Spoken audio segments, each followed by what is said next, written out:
so good.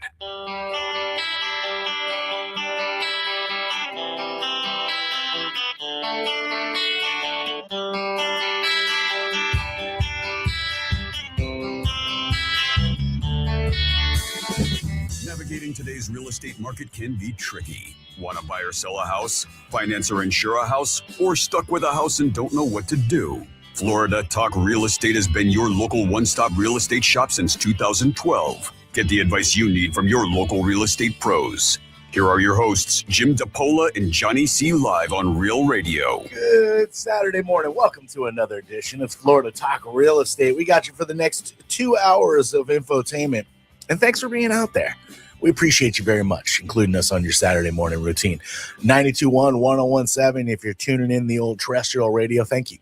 Of course, we are worldwide, and we're worldwide because of the free download, the iHeartRadio app. If you're choosing to join us that way, we appreciate you. And of course, there's effort done every morning in the studio here to set up some cameras, get some lighting so that the pretty people can look pretty. You know what I'm saying? And if you don't know what I'm saying, you should check it out. Yes, Jimothy, I'm talking about you. Go to Florida Talk Real Estate on Facebook, Florida Talk Real Estate LLC on YouTube. That's home of a ton of informational chunk videos, plus a live stream on a Saturday. Yeah. Don't believe me? Check it out. If you're there already, thank you very much. If you're not, you can join at any time, even after the fact. Stays up for you to continue to enjoy. We'll make little faces and things at you so you can be like, that was for me. Thanks for being there. We appreciate you. You can always be a part of the program as well. 877-927-6969. That is the toll-free number. If you have questions, comments, concerns in the world of real estate, if you'd like to be involved in the conversation at hand, don't be shy. Dial in. The first voice you'll hear, the melodious tones of our producer extraordinaire. There's my brother from another mother. Jimothy, what's up, dude? Hello, and good morning, Johnny. Good to see you, bud. Always a pleasure, my man. Happy Saturday. Happy Saturday to you as well. Holiday weekend. I've reminded everybody in the last couple of days. I'll do it today too. Remember the reason for the holiday. It's not about sales and crap. Remember the reason. Enjoy your weekend. Enjoy the sales. Remember the reason. It's Memorial Day. We memorialize those that gave the greatest sacrifice for our country. Absolutely. And odds are great. They're rolling over in the graves right now going, this is not at all what we wanted. But doesn't change the fact that you should memorialize. Remember the reason for the day off. Absolutely. Yes. And there isn't much happy about it either. I know that's a common weird, thing right? that people say, and I've done it, I'm sure. Oh, I do it all the time. A number of times, and it's never done maliciously. And I think for most people, they don't do it maliciously, but it really isn't a happy thing. It's tough to say happy when you're talking about remembering the dead, right? Yeah. Exactly. But I think you have to incorporate some happy in there because you should be happy that they were willing to sacrifice. Celebrate their sacrifice is what we're doing, truly. Sure. We appreciate you. Sure. And I know many veterans out there just going, oh, man, I can't. You're the best of the best. Veterans Day's coming. We appreciate you more than you know. Sure. But it's not about you this weekend. Johnny C., that's me, your old buddy, your old pal. There's Mike Rao, the mortgage guy from the mortgage firm. He'll remember the reason for the holiday. Well, I have to now. You just reminded me. I'll do it again a little later. Although I don't usually say, I don't think I say Happy Memorial Day. I would say something like enjoy your Memorial Day, which I think is okay, right? Like you said, enjoy your, because it is a 3-day weekend for a lot of people. So maybe coming on a little bit of stress. There was school finishing, high school graduations, college, so a little bit of a break. People look forward to that, I think. I'm curious if things have devolved over the years. This radio station, we're involved with going out. What is the name of that cemetery? 441. That's where my dad is. It's, yeah, it is. No, well, the veterans? The veterans, yeah. What's it called? We've gone out there years past and recruited listeners to walk out and physically push flags on all those two. Yeah. It's an undertaking. It requires a lot of folks. I'm wondering if that's devolved over the years, if there's less and less participation to go out and make sure that's a minimum on Memorial Day for those that did. Yes, Jim? South Florida National Cemetery. Why do I not remember? Yeah, how could you get that wrong? And yeah, your pops is out there. Yeah. Mike, it's always good to see I you. feel like if it's organized, people will show up. Yeah, so I felt Like who's doing the organization? Right. Maybe is, and but- the radio station helped the cemetery's organization, and we'd have our tent set up, and listeners would show up, and away you go. You're going to this section, you're going to this section. That's a big ass place. Yeah. Unfortunately, there's way too many buried over there, but please get involved however you can, even if it's just setting aside some time to remember. We used to on the radio station talk about the there's like a memorializing the setting of the empty place at the table for Memorial Day. Oh no. Yeah, Haven't and there's done like that. specifics to how you do it too. It's been so long since we talked about it, but we used to bring that up on the yearly on whatever show I was on at the time. I've never done that. There's That's part of it. restaurants that do that, if I'm not mistaken. I don't There's know a- the involvement of it. I don't No. know how massively involved people get with it, but there is a traditional place setting at the table for Yeah. those that we are memorializing. Okay. Yeah, those that never made it home. I look into that. Yeah, it's pretty Of cool. course, you have to, have the traditional dinner at the table. True. Just true. That's kind of fallen off too. almost feels like it probably falls into the families that lost a loved one. Oh, sure. Sort Okay. of. I feel like that's probably more That would make prevalent. sense. Yeah. Jimmy D's here. He's our fearless leader. 14 plus years now. He's run a top producing Keller Williams team. It's the Florida Home Pros team, Keller Williams Innovations. Jim DePola. It's Jimmy D. How you be? Hey, happy South Florida, everybody. Happy Memorial Day. That's my first shout out is about Memorial Day. I had a customer call me yesterday. It actually almost brought a tear to my eye. He had just called and said, we just put their house under contract or hopefully closing next Thursday. And he was sent a message yesterday. He said, hey, Jim, I remember your dad's in the South Florida National Cemetery and just wanted to wish you and your family a happy Memorial Day and thank you for everything you've Very done. nice. And that I was just really surprised that he remembered. And I was like, how would he know that? And I remembered that the day I was supposed to meet him for the listing appointment was my dad's birthday. And every year for his birthday, me and my family go out to the cemetery, for memorial. And Go visit I Pops. couldn't believe that he even remembered that just as an off thing. That was really nice. That So is thank you, Tim and Karen, very much. I really appreciate you. And I'm so glad that you hired me and trusted me to get a good job done for you. They just sold that house in Royal Palm. That was the one we had like 18 offers in 3 days. It Yeah. felt like it was a COVID deal. Right. We just found out the house appraised, Mike. I was so worried. So let's talk about that for a second. So we actually took 10% higher than the list price as part of the sale. Okay. And I was a little worried about that because I talked to AJ from experienceappraisers.com. If you need a good appraiser, you go to appraiser.com. Anyway, he was saying that he hates when the price goes that much higher over the list price. Specifically, it's worse when you're at a list price and then you need seller concessions for the buyer. So you raise the price to get the seller concessions.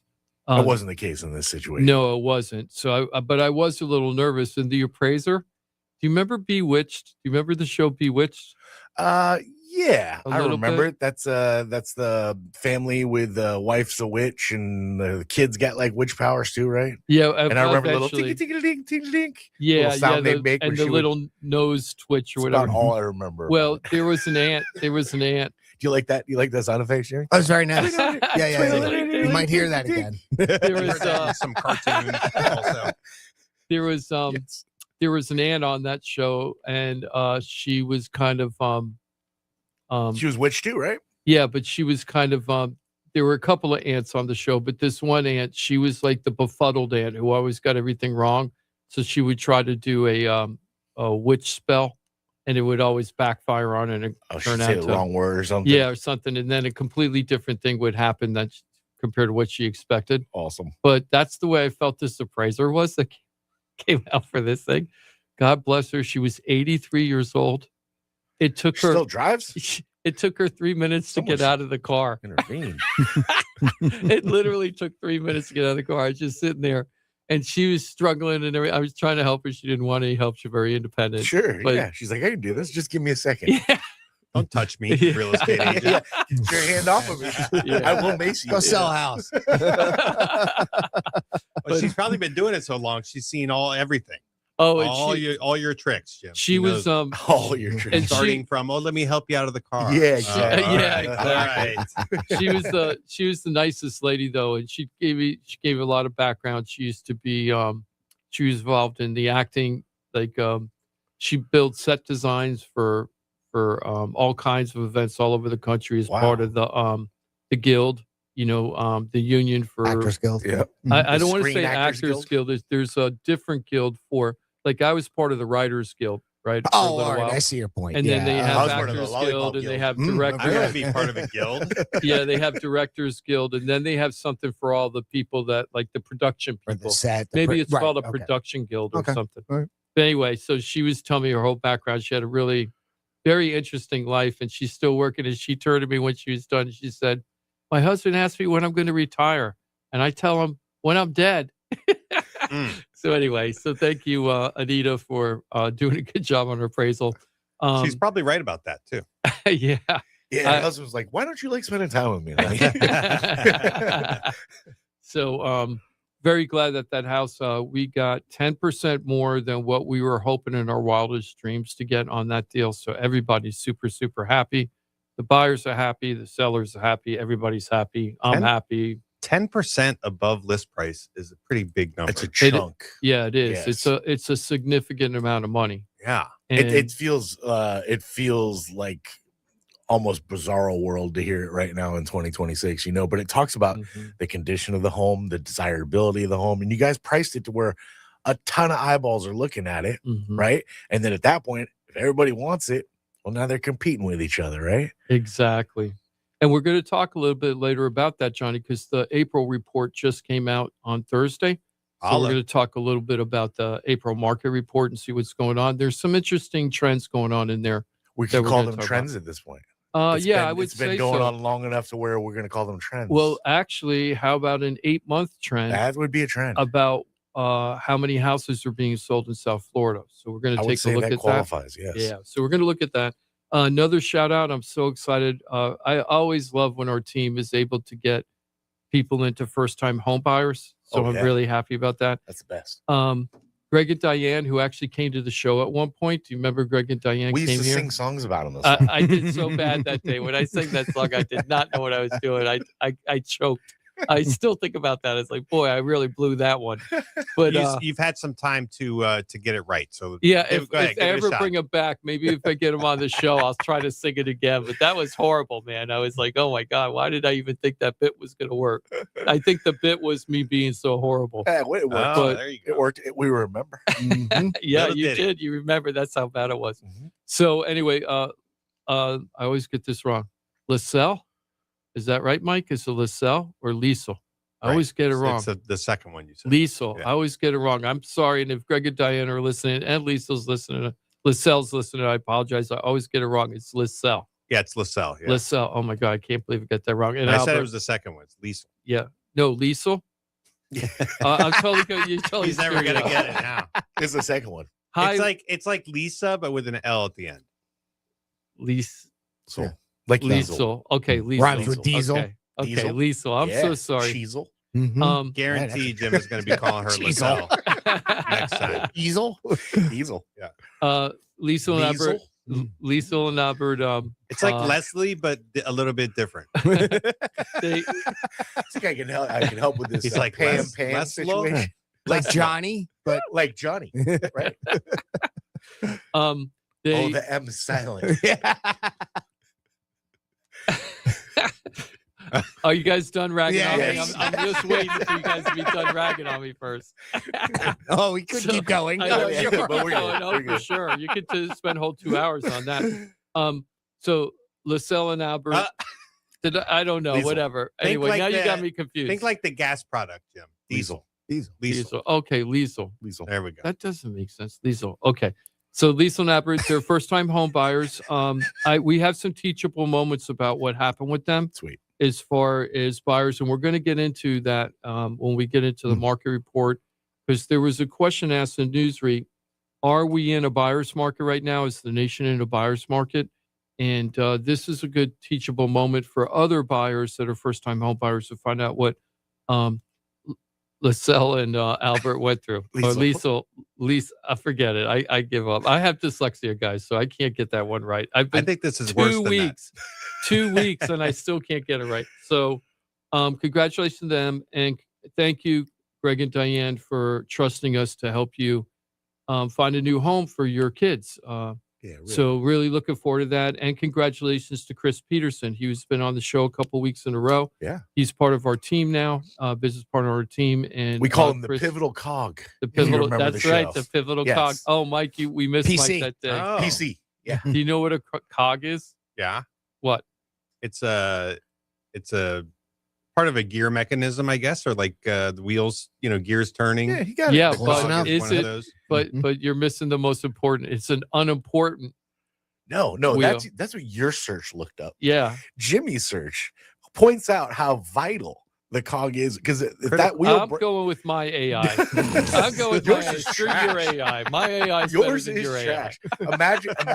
Imagine that gear mechanism with broken cogs. Do you think that's going to be a very well functioning mechanism? So is the cog the tooth on the? It is. No, on no. The gear? cog is a circular thing with teeth on it.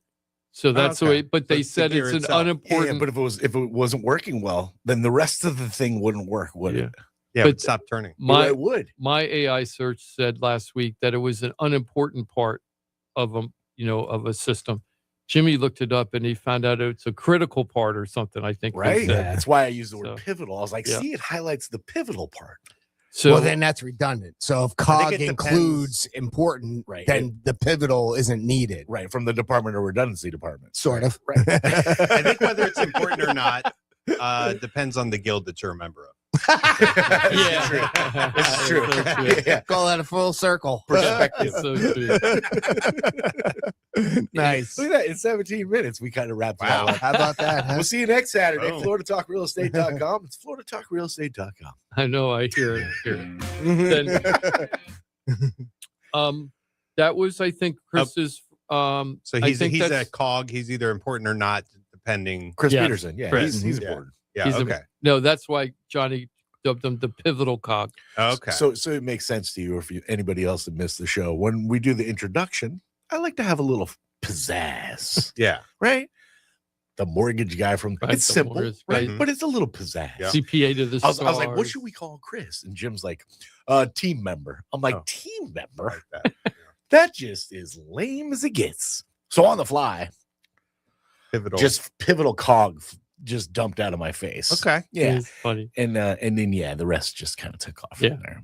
And then we were missing The it real because we radio didn't know way. what the definition of a cog was. And I was like, if Mike was here, he'd be looking it up right now. Right. Yeah. So, but Like, I am going to look it up anyway. Like when we figured out the bunghole. Yeah.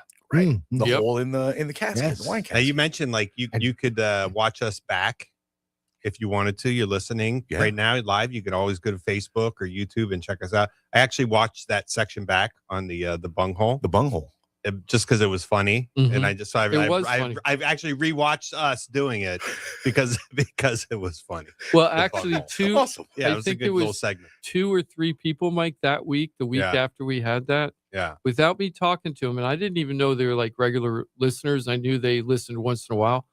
3 people actually said that they were just cracking up, and that's an old word. About the bunghole. Yeah, and they 3 people mentioned the bunghole to me that week, and I was like, wow, that was like a hit. That's my favorite part. If you were listening, like you were on that road with us. Bunghole was part of your vernacular, at least Yeah, for yeah. a 12-hour span. Yeah, At yeah. least. Exactly. It was a pivotal conversation. All right. I'm looking up cog now. I think I have the answer. Oh boy. Is it?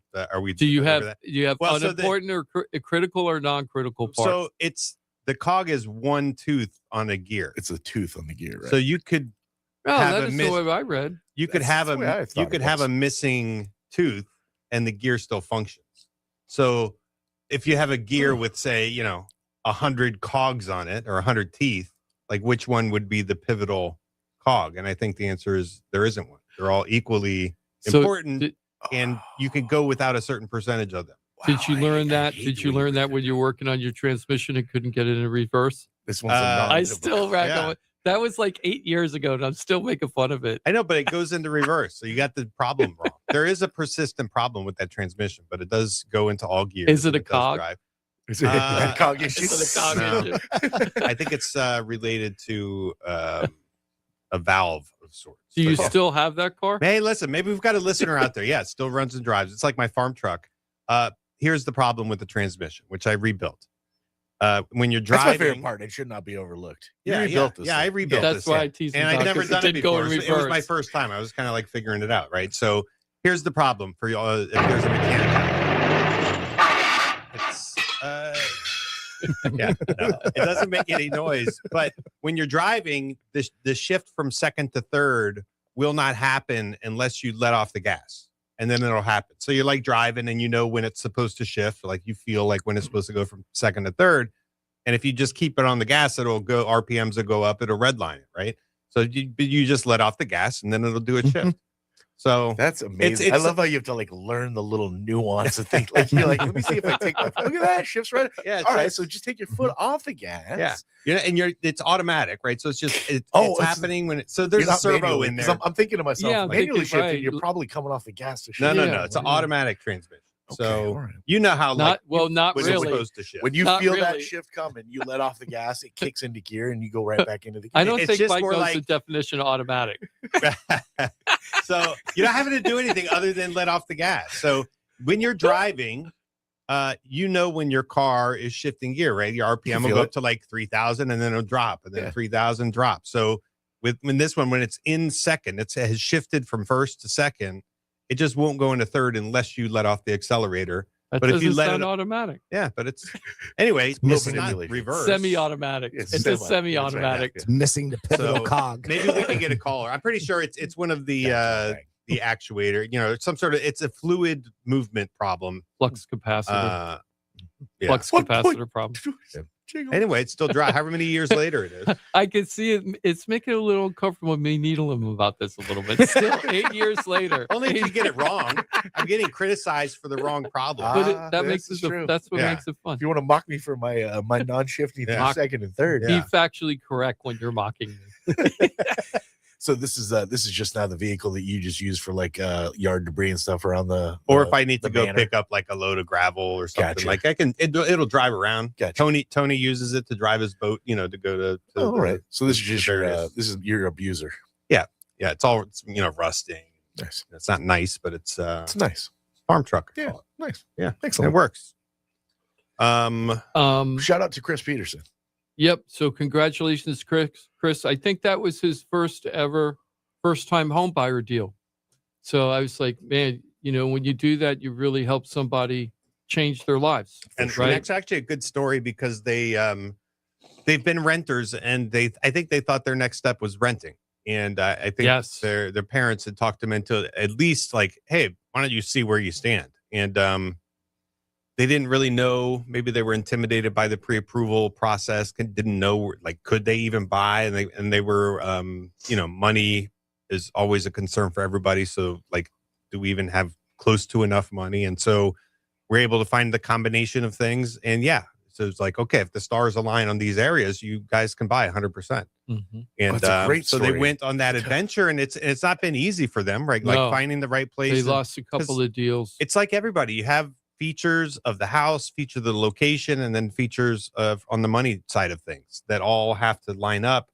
But it's exactly what we encourage people to do, which is don't like. So they were like, what's next for us? We have to make a decision. We're either going to rent someplace else, or if we can buy, I guess let's take a look at it. Yeah, right? and you're So- either going to fill in the blanks on your own, or you're going to Yeah. fill in the blanks with actual real information that you can obtain Yeah. by going to professionals to find out where you stand. And so they were like what I define as like buyers, right? Like they're making this choice not because it's a great time or rates or what. It's just like we Why need not? to play. We need to live. Like we should be buyers. Why aren't we? We're not going anywhere. Our jobs are stable. Like we should be owning a home versus continuing to rent. And they just hadn't taken that step to even see where they stood. So once they took it, and it was like, okay, well, you guys are kind of like green light across the board. You Oh, great. go ahead, do a buyer's consultation and get started. Comparatively, rent they were currently paying versus mortgage. Do you know how that set in? I don't know the answer to that. Do you have an idea, Mike? It's higher than what they were paying, Right. what they're currently paying in rent. Right. But they're also looking for something different than where they live now. Gotcha. Right. Upgrade so, a little yeah, bit. so they're upgrading. They're taking that next step. Yeah, and But it Mike, works in their budget, most importantly. It's so I talk to people a lot of times. I use that like, well, what are you paying now? Because when I get into the part of the conversation, which is essentially, I'm going to have my limit. My world is what's the maximum payment that you qualify for, right? But I tell people your world is what can you afford, What you qualify for and what you can afford are two different things. You want them to be in line. You certainly don't want to feel like you can afford a lot more than you qualify for. Like that's not a good situation. I'm right? not comfortable paying what I qualify for. Let's just put it that way. A lot of Many people are, people are yeah. surprised, including them, which is they qualify for a pretty healthy payment. They have decent income, their debt's low, so they can direct per our rules, right? The Fannie, Freddie, FHA, whatever guidelines.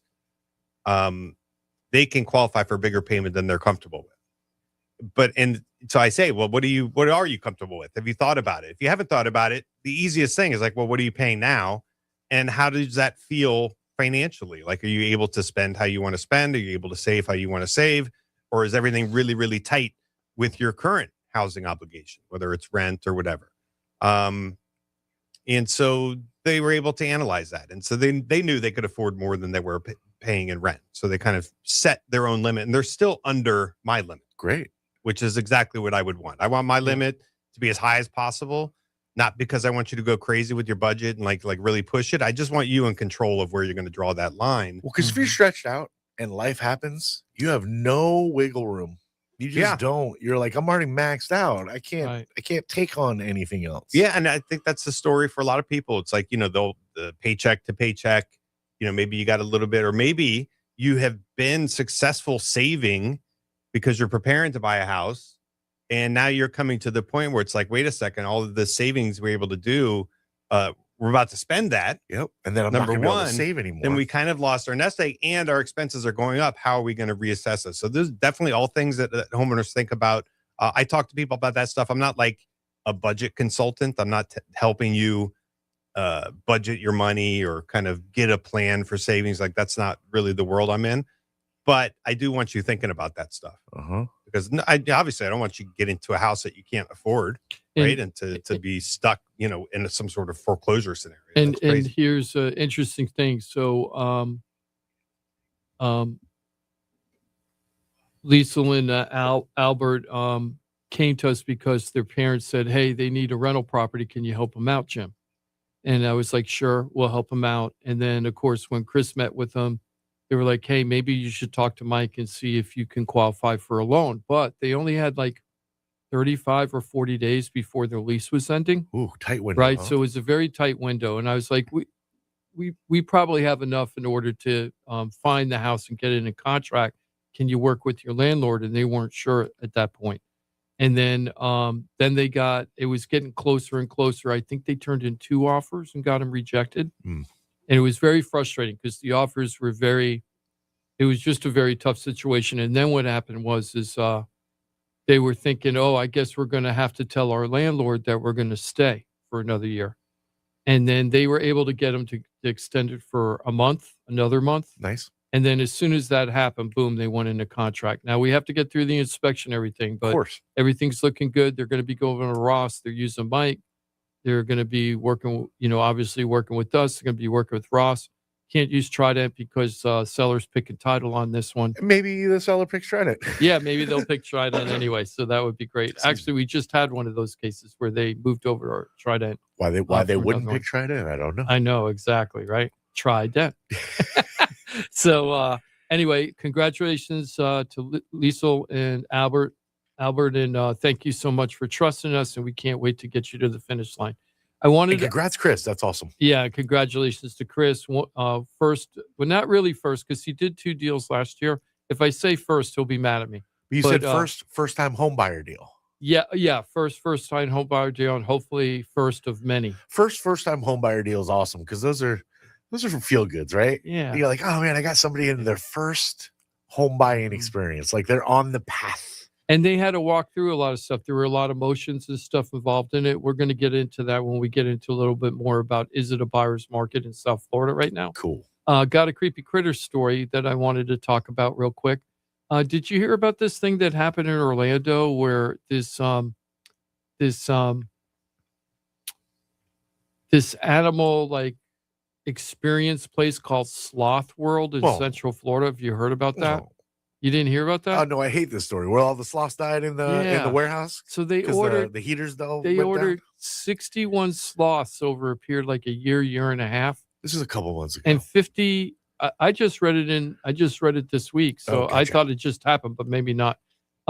55 of the 61 that they ordered died. Many of them died just going through the travel from Costa Rica to over here. And I guess it's very common, by the way, not uncommon. Sloths in particular are super, super sensitive to changes. Yeah, They require a lot of heat.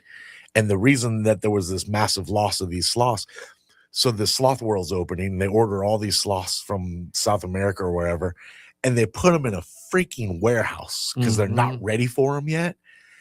And the cold air kind of came through, their heating devices kind of crapped out, and they all perished because it wasn't the temperatures that they needed. and they had no food or water in those cages. Terrible. So, so first, some of them died in the travel. Then some of them died in the warehouse while they were being held to get moved to the compound. And then some of them died from malnutrition. Brutal. So anyway, it was pretty bad. Then they started talking about how the Florida Wildlife and Fish Commission shut down all imports of sloths into Florida, right? So that's banned right now. Oh, so that place is not going to go well, is it? No, that thing I'm sure is shut down and or going to be shut down. And so anyway, they have a ban of all sloths coming into Florida. And I was thinking, do I smell a Florida story where people like how many people are ordering sloths from out of the country? Because that's how we get all our exotic species, right? People start ordering lizards and snakes and all kinds of things, and all of a sudden they're living in the Everglades. Yeah. Can you keep a sloth as a pet? That's what I was trying to figure out. Mike, very good question. So this is what we found out. They canceled Sloth World is canceled. It is declared bankruptcy, and it will never open to the public. On May 13th, the Florida Wildlife and Fish Commission issued an unprecedented executive order placing an immediate temporary 60-day ban on importing any sloths into the state of Florida. The ban runs through July 10th, 2026, while the state completely rewrites its exotic animal permitting rules. And there's a criminal investigation going on into Sloth World to find out how this all happened and how all these sloths died. And then there are 10 remaining survivor sloths. There's 10 sloths that survived. They're now at the Central Florida Zoo, and they're being taken care of there, and hopefully they'll come around and do okay. So that got me into, so I started asking, can regular private citizens order sloths into the United States? And it says technically yes, but it's incredibly difficult and heavily regulated. And the rules are about to get much tougher. So sloths are classified as a class 3 wildlife animal. So class 1 are lions and bears. Oh my. Okay. Class 2 is cougars and wolves. And class 3 are animals that do not automatically require a commercial or formal exhibition setup license. So you can get a sloth if you want to as a private citizen, but you got to jump through a lot of regulations and hoops to get through. And it isn't very easy, and they don't recommend it very much at all. And the other thing I found out is that sloths are also highly stressed, and they can just die from stress. Yeah, big time. And the travel's not good for them. It's super, super common, sadly, when they're moving these animals that they lose a bunch of them. Yeah, and it's funny because I had just heard, the reason I was interested about this creepy critter story is that there's some place on 441 near Lake Worth that has sloth petting, where you can go over there and you can go pet a sloth. You can do it at the Palm Beach Zoo too. They have the Can sloth ya? experience. I didn't know that. Yeah. Yeah. So Bednar's, have you ever heard of Bednar's? Bednar's Yeah, Family sure. Farm, sure. Yeah, That I place never is heard of that. amazing. I never been there. I didn't know they had sloths there. They have sloths there apparently. Huh. Yeah. I've never seen a sloth there. Nor have I, but I haven't been there in a minute. I was at some places. Somebody was telling me they just petted the sloths over there, and what Bednar's they is make you awesome. You should do go is check they it make you put a pillow over your chest. So when the sloth comes on you, because they got those big long claws, so they don't get you too bad. Huh. And you feed it grapes. Yeah, I guess so. I don't know. They I've love never been there. grapes. Do they? I Yeah. didn't know that. The only time I've ever seen sloths was in Costa Rica. We Also, prob- same for me. We probably should leave them there, truth be told. I got a great shirt from Costa Rica. It's a sloth riding a bicycle. very slowly. Sloth on a bicycle. Yeah. Yeah. It falls over every single time. because Yeah, it yeah. can't- yeah, And hard, Yeah, it, you it would struggles. Yeah. Can't It's a, get the it's a momentum up. tricycle. yeah, you actually, just see it topple over. Hey, speaking of Costa Rica, I have a house that's going. I shouldn't say a house, a hotel that's going on the market in Costa Rica. So if anybody wants to buy a hotel in Costa Rica, you got to give me a call. Boy, we should consider this. So this hotel, I got $5. Yeah, I it's got five. well, it's kind of interesting. This hotel is a 20 room hotel. It's got a really nice pool. It's 30 yards off the beach. It's just south of Yaco, which is a big entertainment district in Costa Rica. Mike's been to Yaco many times. This is in Heredia, Mike. It's a little farther south. Yeah. So I don't know if Manuel Antonio is north or south of Jaco. I can't remember. South. South. Yeah. Okay, so this is just a little south of Manuel Antonio. This hotel. That's probably where I saw my first sloth Maybe. at Manuel Antonio Park. Oh, I think me too. Actually, I think that's where I saw my But I first. saw sloth. the same one. Do you remember that the blue Could have been. morpho butterflies? They were like a big deal in Costa Rica. Blue morphos. I don't remember that. Yeah, but anyway, so this is a 20-unit hotel. They're asking 2.2 million for it. It's But doing it seems very, very very. inexpensive. Yeah, that's what I'm trying to say, and it's in paradise.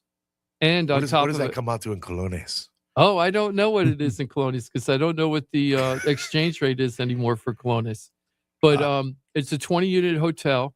We're putting together a team for the hotel so that we're going to put a management team together down there so that if a non-Tico buys it, non-Costa Rican buys it, and they want to live here, but they want to have the experience of owning a hotel but not being there every day, we're putting together a management team. The hotel's called Coco Mar. And if you want to look it I up, buy it, I'm changing that name. yeah, it's why? What you would change it? I like Coco Mar. Make it your own. You know? Yeah, I like Coco Mar. But it's called Coco Mar if you want to look it up. And one of the things it's really well known for of the group of hotels down there is the food. They supposedly have excellent chefs. Nice. And they make some outstanding food in the restaurant at the hotel on compound. I know Jared Perry CPA Group. He's the one that referred me to the hotelier that's selling the property. Jared's been down to that hotel, and I remember him telling me like 3 or 4 years ago when he went down there the first time with a bunch of ball players that they talked about how amazing the food was. Awesome. The chefs basically would just come to you and say, okay, what do you want to eat today? And then you'd kind of give them an idea of what you want to eat for food. And then they go to the market and buy everything fresh and then just cook it for you right there. Yeah, I It's pretty imagine amazing. everything is fresh. There's just no BS on Yeah. that plate. So there's so much opportunity there for this hotel, Coco Mar. So if somebody's looking for a completely different life change, like making those movies like, I'm out of here, I'm going to go run a hotel somewhere in paradise, that would be a great opportunity. Or if you're just looking for an income opportunity where you can go on vacation once in a while when you're heading down there, give me a call. We're also going to be selling a 10-bedroom, 8-bath compound on a golf course on the eighth hole. It's got Olympic-sized swimming pool. It's in Costa Rica too? This is in Costa Rica, just out of San Jose. The hotelier owns this property too. It's in a gated compound, but this property is also gated within the gated compound. It's got an Olympic-sized swimming pool, and it's overlooking 50 meters? Yeah, it's an Olympic-sized swimming pool. Yeah, it's a pretty big deal. And it's a great compound. Either you could do so many things with it. You could just have it. That one is on We're going to be putting that one on the market for 1.5. It's only a 15, 20-minute drive out of San Jose. So San Jose is the main airport in Costa Rica. Yeah. So it makes it really convenient, and you still feel like you're in paradise because San Jose is very city. Yeah. But just outside of it is It's Costa Rica. yeah, you're back to Costa Rica again. And that compound could be so many different things. You could just keep it for yourself. You could turn it into like a health and wellness place.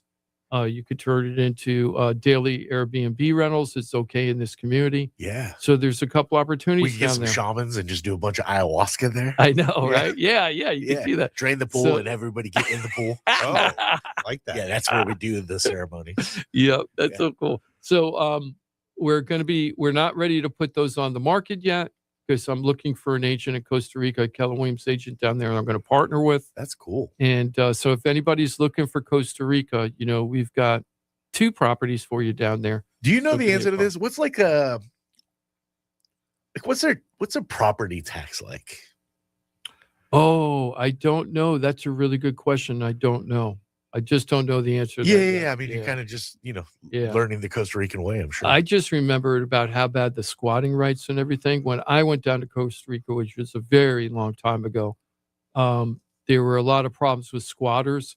So a lot of Americans were buying properties there. And if you didn't have somebody to stay in that property to keep control of it, people would just move into your place. Just take and over. if they stayed there long enough, They had rules. They they could had say. very strong squatter Hmm. rules in favor of the squatters. Oh. I heard that's changed a lot.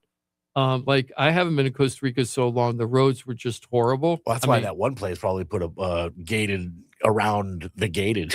They're like, ain't nobody squatting yeah, here. probably. I'm Yeah. thinking, yeah, exactly. Now that was kind of interesting because that one, the owner rented it out for a lease option deal, and those people have been there quite a while, and they stopped paying. Huh.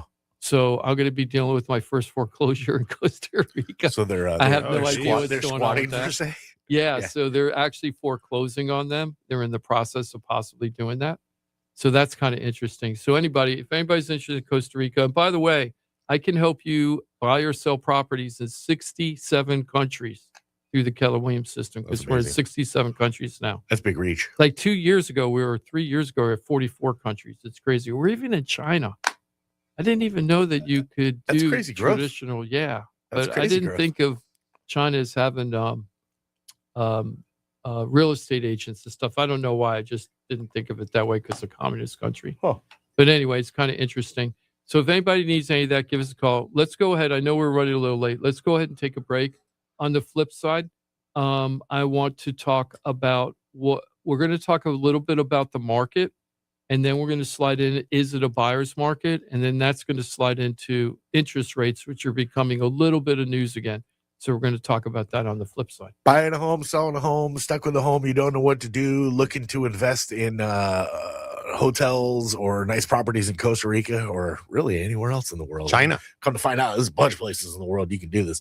You got to find people that are great at what they do. The reality is you probably know somebody in the field. Doesn't mean that they're great at what they do. You might love them. They could be on your Christmas card list. You could spend lots of time with them. They're amazing people. Doesn't automatically mean they're great at what they do. And when you're dealing with buying or selling a property, you got to have people that are amazing at what they do. That's why I'm sending you to FloridaTalkRealEstate.com, a team of pros. They're experts in their field. And I'm not just saying it to say it. This is the team that I use, my family uses, my friends use. Even some of the people I hate most in life use this team because they're going to get great results. You can too. FloridaTalkRealEstate.com, on Facebook, on YouTube. Consume away. Hit the share and like button because you can change lives, including your very own, with the pros of FloridaTalkRealEstate.com. 4-minute break. Thanks for being with us every Saturday. It's Florida Talk Real Estate right here. It's Real Radio. We're everywhere you need to be. Find your favorite show at realradio921.com. Real Radio weather. I'm meteorologist Charlotte Carl with CBS 12 News. We're expecting mostly sunny skies for the rest of your Saturday. We are going to see a few brief isolated showers west of I-95 this afternoon, so keep that in mind if you are heading west. We are also going to be tracking abnormally high heat index values. We're going to be feeling like we're in the upper 90s this afternoon. This report is sponsored by True Green. True Green. Don't waste another weekend doing your lawn care yourself. Partner with the official lawn care treatment provider of the PGA Tour and get a golf course quality lawn the easy way. Sign up at TrueGreen.com. Then sit back and relax. Hey, it's your boy Johnny C here, host of Florida Talk Real Estate. They're tops when it comes to helping people buy and sell houses. But Florida Talk Real Estate is so much more than that. For 5 years, I've watched these guys help thousands of our listeners with any real estate need. They couldn't do it without their sponsors, who are experts in their fields. Check it out. Jim DePola, powered by Keller Williams Realty. Their team specializes in helping people sell their house for top dollar, and buyers get great deals on the purchase of their home. That's what they did for me and my family, and I couldn't be happier that I hired them for my real estate transaction. Mike Rao from the mortgage firm is one of our favorite guests on the show, and he is the mortgage guy.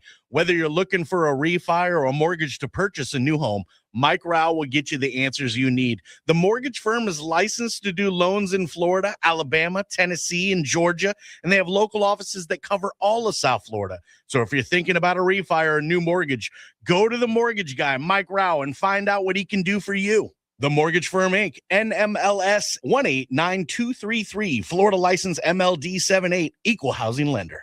The law office of Paul A. Krasker has been specializing in real estate law for nearly 25 years and has the professional team you need.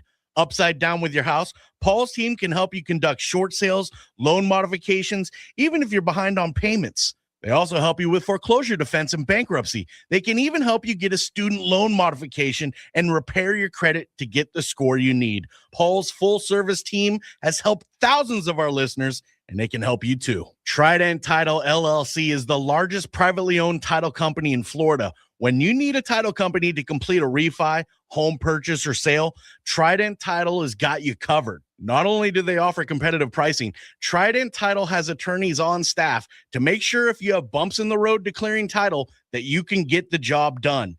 Beware, not all title companies in Florida have attorneys on staff. Trident Title does and complies with all the new federal regulations released last year. Ross Camaronets, owner of Brightway Insurance, has been helping our listeners get great rates on homeowners insurance plans. Haven't checked your homeowners insurance policy in a while? This is a great way to help reduce your monthly mortgage payment. Ross can also help with renters and auto insurance. Ross is only a phone call away and can usually get the answers you need same day. Call Ross today at 561-425-6228 or drop by his office at 873 Donald Ross Road in Juno Beach. So now you know why I'm happy to be part of the Florida Talk Real Estate Show, the longest running real estate show in Florida. And all these sponsors are just a phone call or a click away. Just call 888-973-7828. That's 888-973-7828. Or go to floridatalkrealestate.com. That's floridatalkrealestate.com. And don't forget to use the most accurate search engine to find your new home or ask for a free home valuation because floridatalkrealestate.com has you covered. That's floridatalkrealestate.com. This is Real Radio 92.1 and 101.7. Real talk for the Palm Beaches and the Treasure Coast.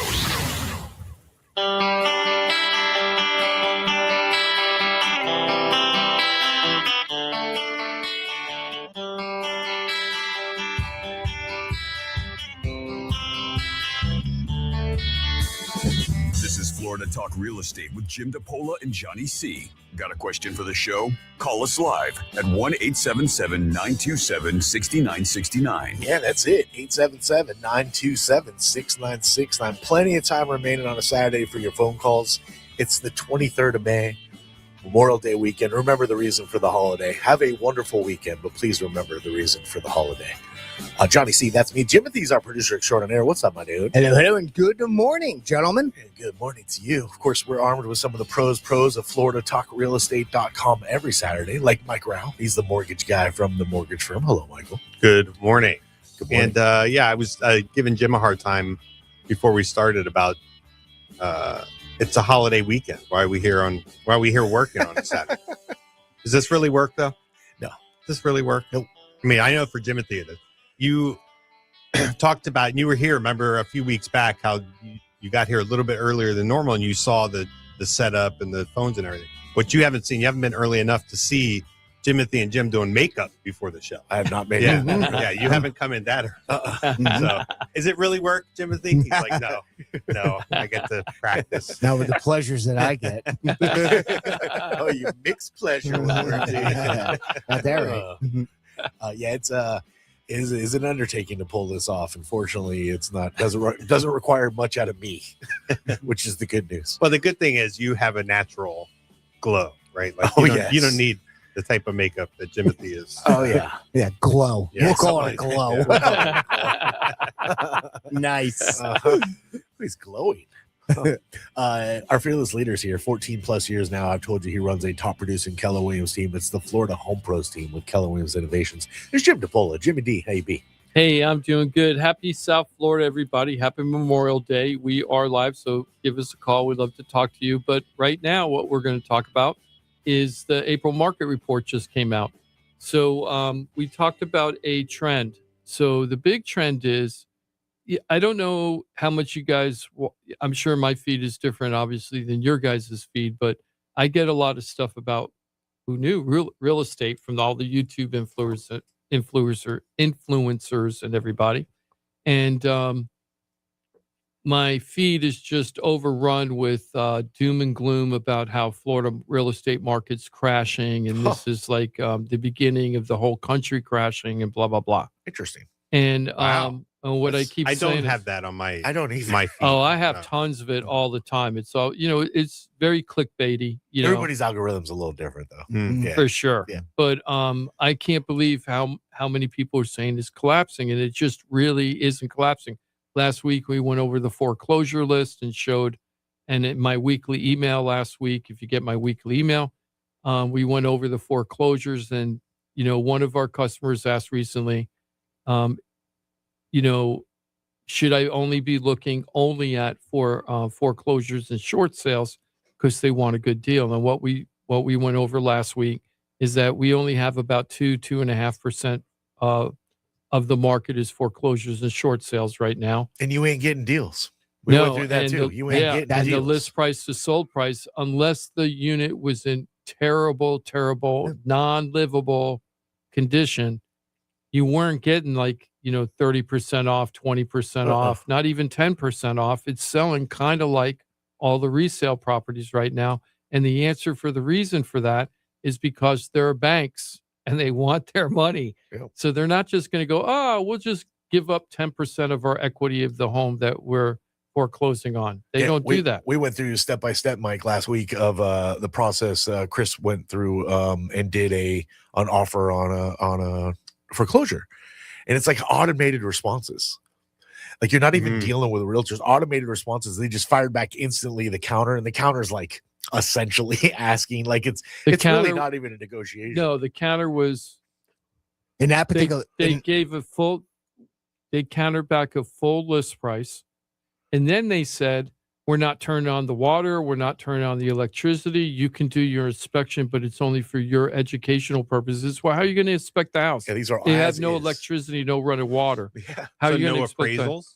I'm You sorry, need- what? No appraisals allowed? Because you need the. I don't know. They didn't. Most times you need the utilities functioning I know. for appraisals. I know. So But- it was just really bad. Yeah. And These banks aren't in any hurry to offload these properties. I think there's they have some, I don't know if it's like completely automated, but they certainly have thresholds that they won't go under until maybe a certain milestone is met, like the Exactly. number of days on the market or we've received X amount of offers. They have some parameters, but yeah, you're not getting a deal. A lot of people think, maybe you talked about it, but the foreclosure, they think, oh, you're getting a A deal. foreclosure. You're like at the foreclosure auction. No, you're not. The bank has already won the foreclosure. They have retained the property and now they're trying to sell it for as much as they can get, right. essentially. Yep. And especially in scenarios like Chris was talking about, in where they've already wrote off the loss, right? So if they can write off the loss and then they just have this property and the loss has already been dealt with as far as their financials are concerned. So we're just going to hold out to maximize the sale on this because we've already dealt with or they just have the some blow on system our like coffers. Jim has his 21-day kind of marketing plan for a listing. They might have some sort of 180-day plan for any listing that they put on which is, feed it to their preferred listing agent, let the listing agent do the mechanics of putting it up there, scheduling showings, things like that. But we're not negotiating every single deal. It's auto negotiate. So. It's just like that. The one thing that got me too was I didn't quite understand though, if they're not in a hurry to get rid of it, what about all the carry costs? Yeah, I don't get Small that percentage. I Is think that it, Mike? Is it just it's so small in the so. big picture of it? It's if they're counting beans, it's in the bean count. And if they don't have any water or electric, I mean, they're depleting their carry costs. They're just wiping the carry costs down. At this point, it's insurance and taxes. Yeah, They're probably that's self-insuring, pretty much it, right? right? Yeah. and really they usually, I'm pretty confident they usually don't pay the taxes unless they'll just let the taxes not be paid until the house closes, and then just pay off the taxes as part of the bill. So they're not even paying for some of that stuff. And who knows if they have insurance on it? I would imagine they're self-insuring. Yeah, that's what I would think. Yeah. So the foreclosure market is not robust right now. There are some out there. The ones I saw recently when I was out in the acreage, there were some that were literally unlivable. I saw one house that had the worst termite damage I've ever seen in my whole career. And it was so bad. You would look at the trusses, and I didn't know how parts of the ceiling were still up. Yeah, up, because the trusses were so threadbare. The 2x4s, right? The 2x4 structure engineered trusses, they were like a ½ inch by 2 inch, not 2x4s anymore. They were that much. I mean, it was just like, I didn't want to touch. I almost wanted to touch it to see how much it would crumble, but I was afraid the roof would cave in. Yeah. And this was like 2 structures on this property, and the main house, and then this big secondary property. It was just like really bad. So the foreclosures aren't really happening that much. But here's the bigger thing about this whole Florida crashing thing, is what the story that most people aren't talking about is that, and I think that we should bring it up, is the areas that are going to collapse, and I only just mean for resale purposes, are going to be the areas that are going to be around these data centers. I mean, that's, if I'm focusing in on trouble areas, once these data centers pop up, nobody's going to want to live around these things. You're already seeing how it's destroying water and everything. Like, that's going to be the issues. Yeah, that stuff's going to be controlled eventually, because people are going to say, we don't get any value out of it. The company that's putting the data center in there, they're making a lot of money. Yeah, who wants to live by that? It's just affecting us. To me, the data centers are going to be like this century's, if you will. I remember in the 70s, because I'm an older guy, when companies used to just take all their chemicals and just dump it into rivers all over the country. Like Ohio is one of the ones I keep thinking about. And they dump so much chemicals in there. You get three-eyed fish. The river, well, not just that. We have that in Fort Lauderdale. Not just that, but the river caught on fire, and it burned for like 3 years, and they couldn't put it out because of all the chemicals. And now it's very clean. I don't remember. I think it was in Cleveland. Now it's all been cleaned up because they stopped the chemical companies from just dumping stuff into the river. Was it those crazy environmentalists? Yeah, those crazy environmentalists. Yeah. We don't want fire in our water. So I really feel like this is going to be the new thing of that. It's like people are going to go, hey, wait a second. There's going to be a lot of negative effects for people surrounding the data center. And that's going to be, we should, they're going to have to control it. I'd probably pay less attention to it than I should, because it is happening very close, right? We're talking about the data center out near Arden. Oh, well, that's one that's local and definitely getting a lot of attention, but just in general, they're everywhere at this point. Yeah, nobody wants them. Yeah, I mean, I know peripherally. And why would we want our lives impacted just to make a company make money? We wouldn't, because we don't have any. There's no benefit to us that the data center's there. The people surrounding the data center. There's no benefit to them. I mean, if you're using AI, Jim, yeah, there is. Then that's kind of the end result of the computing. Oh capacity yeah, that's Americans. required. Yeah, Mike. Americans are very forgiving about that. We'll let the data center be in our neighborhood because it's the good of America because we want to have AI. No, I don't think that's going to work too you're well. saying only the people in the neighborhood, like surrounding data center, aren't getting the benefit. Right. Okay. They Some have a negative. there's a reason they have a negative. Their life is negatively impacted. Yeah. Just so that this company can go in and do this, in this state in particular, because this is really the only area we care about, although we should care about everything, but in this state in particular, the water conditions that we're in right now, you should not be considering data centers. They consume so much of our resource. Mhm. Our aqueducts are already so highly salinated. They're depleting. Like we are running into a massively under talked about emergency in the state when it comes to water, and they're going to be pumping up these data centers to use up all our water. I've been writing when I was a we newspaper. need I've to been writing transform about into, that into since the like desalination plants. but, That's where the emphasis should be. I Yeah. like that. Well, I've been writing about the desalinization problem since '87, and they've been predicting the catastrophe for 35 years, Well, it's been 34 years. It's been a slow moving train. It's been a lot faster in the last handful of years. Our aqueducts are in bad shape. Yeah. Well, I'm more worried about infecting the aqueducts with chemicals and stuff from the data centers because they're using that water to chill it, to cool everything down. And from what I understand is it isn't just when the water comes out of when they're chilling it, there's a lot more chemicals in that water. And if that gets in our aqua system, that's going to be bad. Well, it's almost going to be worthless anyway because it's being so highly salinated at this point. Because remember, it requires the pressure.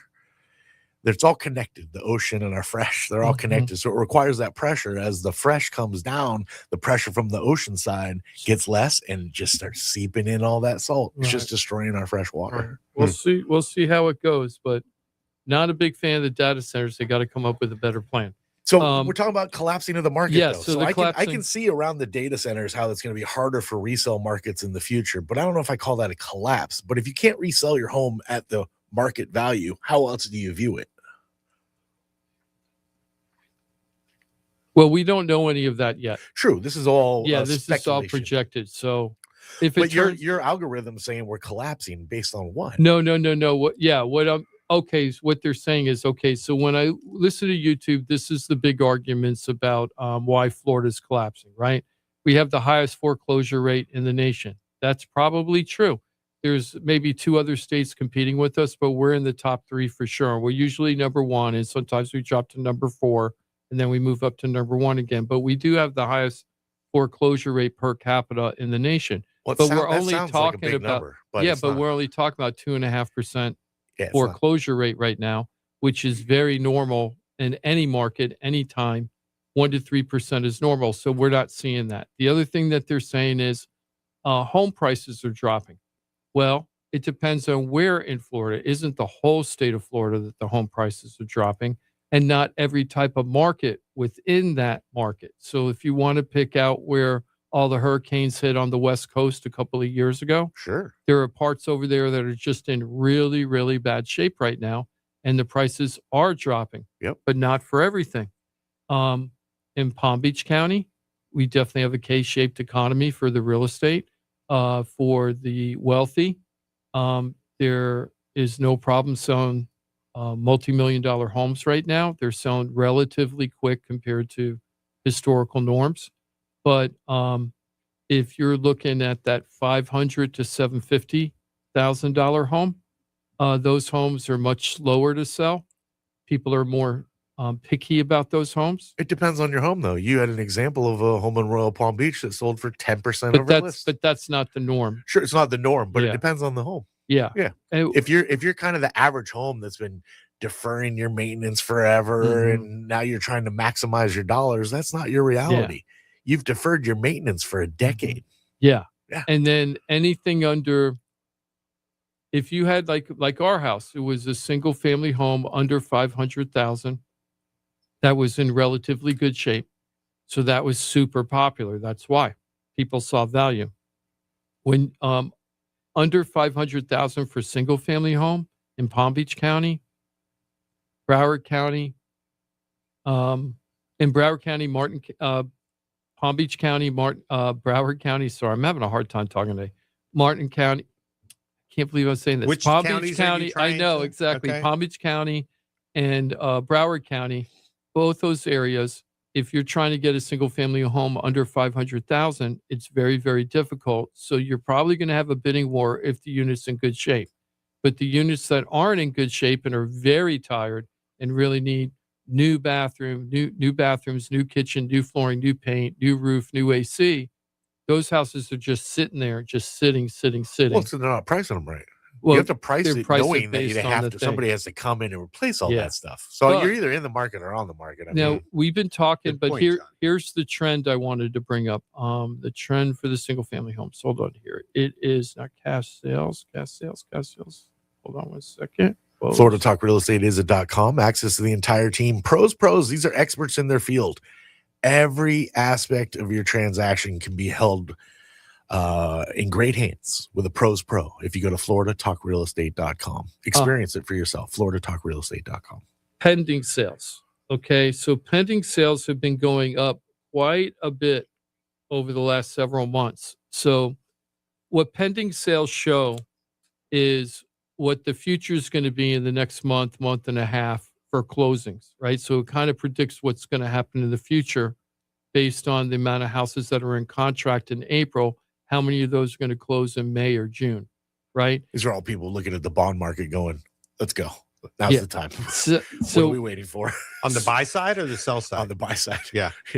So in Palm Beach County, we've had 1, 2, 3, 4, 5, 6, 7, 8, 9, 10, 11, 12 months, a whole year of month over month increases of the amount of sales, of pending sales that are going through. So for example, in April, we had 1,559 single family home pending contracts in Palm the Beach month of April, Palm Beach County. That's very healthy. What Yes, it I've is. always said is that 14 to 1,600 is like our normal, if you want, I'm putting that in air quotes, a normal kind of The engine's closing. running. It's humming along. Yeah. And if we hit 2,000, because we rarely ever do that, 2,000 homes, that was like COVID. We're cooking. Yeah, that was like we're on fire. At 2,000, we're on fire. 14 to 1,600, we're doing very well. It's robust, not on fire, but it's robust and things are really clicking. Now, we've had many, many months last year and the year before when we were under 1,000 sales for the whole month, right, of single family homes in Palm Beach County. And that's when interest rates are higher. Everything, almost all of this can be tracked towards the interest rates to a certain extent. So we are seeing that pending home sales have been picking up and have been staying, have been pretty consistent, right, for 12 months in Palm Beach County. In Broward County, it's 10 months. In Dade County, it's 10 months. St. Lucie County, it's very interesting. St. Lucie is no longer the normal St. Lucie market. We've actually seen values drop a little bit in Well, Port St. Lucie. If they want to get to the Port St. Lucie regular market, they have to drop the values. Yeah. They're So asking Palm Beach County prices. in some of Port them St. are, Lucie. yeah, some of them are now. No, sir. And there's just not enough stuff to do in St. Lucie County yet to make it like I had a couple that were thinking about moving to St. Lucie County, but they kept saying to me, but there's nothing to do there. Right. And in a way, it's kind of true. When you go to the beach? Yeah, you could definitely Who go to the does beach. that? Yeah. But Who we're does that? but Go to what the they're beach this talking way? about, they one of the married couple, they wanted better shopping and to do stuff like that. Ooh. The other ones, they both wanted more opportunities for restaurants and more things to do, like the Kravis Center in West Palm or something like that. And there's just nothing like that happening in St. Lucie County. Now, I think that's changing because of that new port regulation that they determined that Fort Pierce is going to be one of the major international ports now. So there's a lot of money moving into the Fort Pierce area. That's going to be, I think, it's going to overtake St. Lucie in St. Lucie County. I think Fort Pierce is going to overtake Port St. Lucie as like the big wake up city that's going to wake up and start turning things around. I've always wondered why it wasn't bigger there. That turning basin at that port in Fort Pierce is amazing. You Yeah, can accommodate. and I love the old architecture in Fort Pierce. Yeah. When I drive around some of those houses, some of those neighborhoods are rough.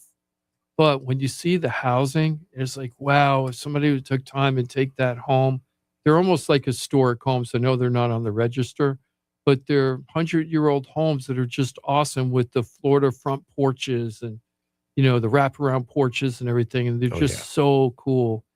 But you have to live in blight, and you're going to have to wait for a long time for all that blight to go away, which is really sad. Yeah. But what we're seeing right now is the pending sales have been ticking up, Mike. And I think the reason that that's happening, and I wanted to get your perspective on this as a loan officer for the mortgage firm. I think that a lot of it is buyers tired of trying to time the market right. And they're just like, it's time. Right. And the buyers are just saying, it's time. I don't care if the interest rate's 6.25 or 6.45. I got to buy a house now because I've been waiting for too long. And that 3% interest rate just isn't, they finally realize, I don't think that's coming back for a long time. Do you think that's kind of true, Mike? I definitely think there's something to getting used to the interest rates where they've been. Because we really, we've had some ups and downs, and there was a glimmers of hope and then some despair afterwards. If you're kind of like in the market, you're like, wait a second, did I just lose ground like this week? Right. And it's possible that you did, but we're in the zone, and we've kind of been in the zone pretty comfortably for, I don't know how long, Jim, 18 months now, going on 2 years. Mm-hmm. So I think buyers are figuring out that there's ground to be gained either with prices of homes or the ability to negotiate and get something from the seller that can kind of make a big difference for you. So whether that's a price reduction or a seller credit. So I think that the fact that sellers are kind of more willing to negotiate, for lack of a better term, has caught buyers' attention. Yep. And I think the message is kind of getting out there too. It's like, hey, listen, if you're a buyer, it's probably better now than it's been since you've been considering being a buyer. Because you're able to get some concessions from the seller one way or the other. Because the sellers are not. Yes, like, is it a seller's market or buyer? Like, who's feeling the best about their market? Are buyers feeling great about their market? No, but there's a little bit of hope there. Are sellers feeling great about their market? No, but there's also, if it's priced right, like you can move it quickly, right? So does that make it a neutral market? I don't know. Can I ask you a question from your experience? I know that. Okay. I know what our experience has been with the last 3 buyers or something. Yeah. But that perception you just said, that buyers think that they might be able to get more from the seller and more discounts, things like that. Are you seeing that happening in real life, or is that just what they think, or is that really happening in real life? I think I do see it happen in real life because how often are buyers offering the full list price? Well, not according to the April market stats throughout pretty much all of South Florida. The average sale is about 5.5% to 6% below list price right now. So they're getting like 94%, 95%. And we've seen it, and not the too distant past, where if like you weren't coming in at list price, you had no shot. Right. Like you just Right. don't, or ask for a concession. Offers. Yeah. It's So like, we're seeing the days on market, I think, is probably extending. Like you said, that's true. The list Days on price market to expanding. list price to close prices, a gap there. There's a gap, and sellers are flexible, I think, and educated about how to help a buyer buy your house. So it sounds like they might have some good representation too. I think the professionals, maybe one thing, Jim, has there been some level of thinning out of the professionals, and do the people who are still active in doing this kind of really get it, and they're able to? So you're working with a level of professionalism that maybe you didn't have in a crazy market, right? Where just everybody's doing it. Yep.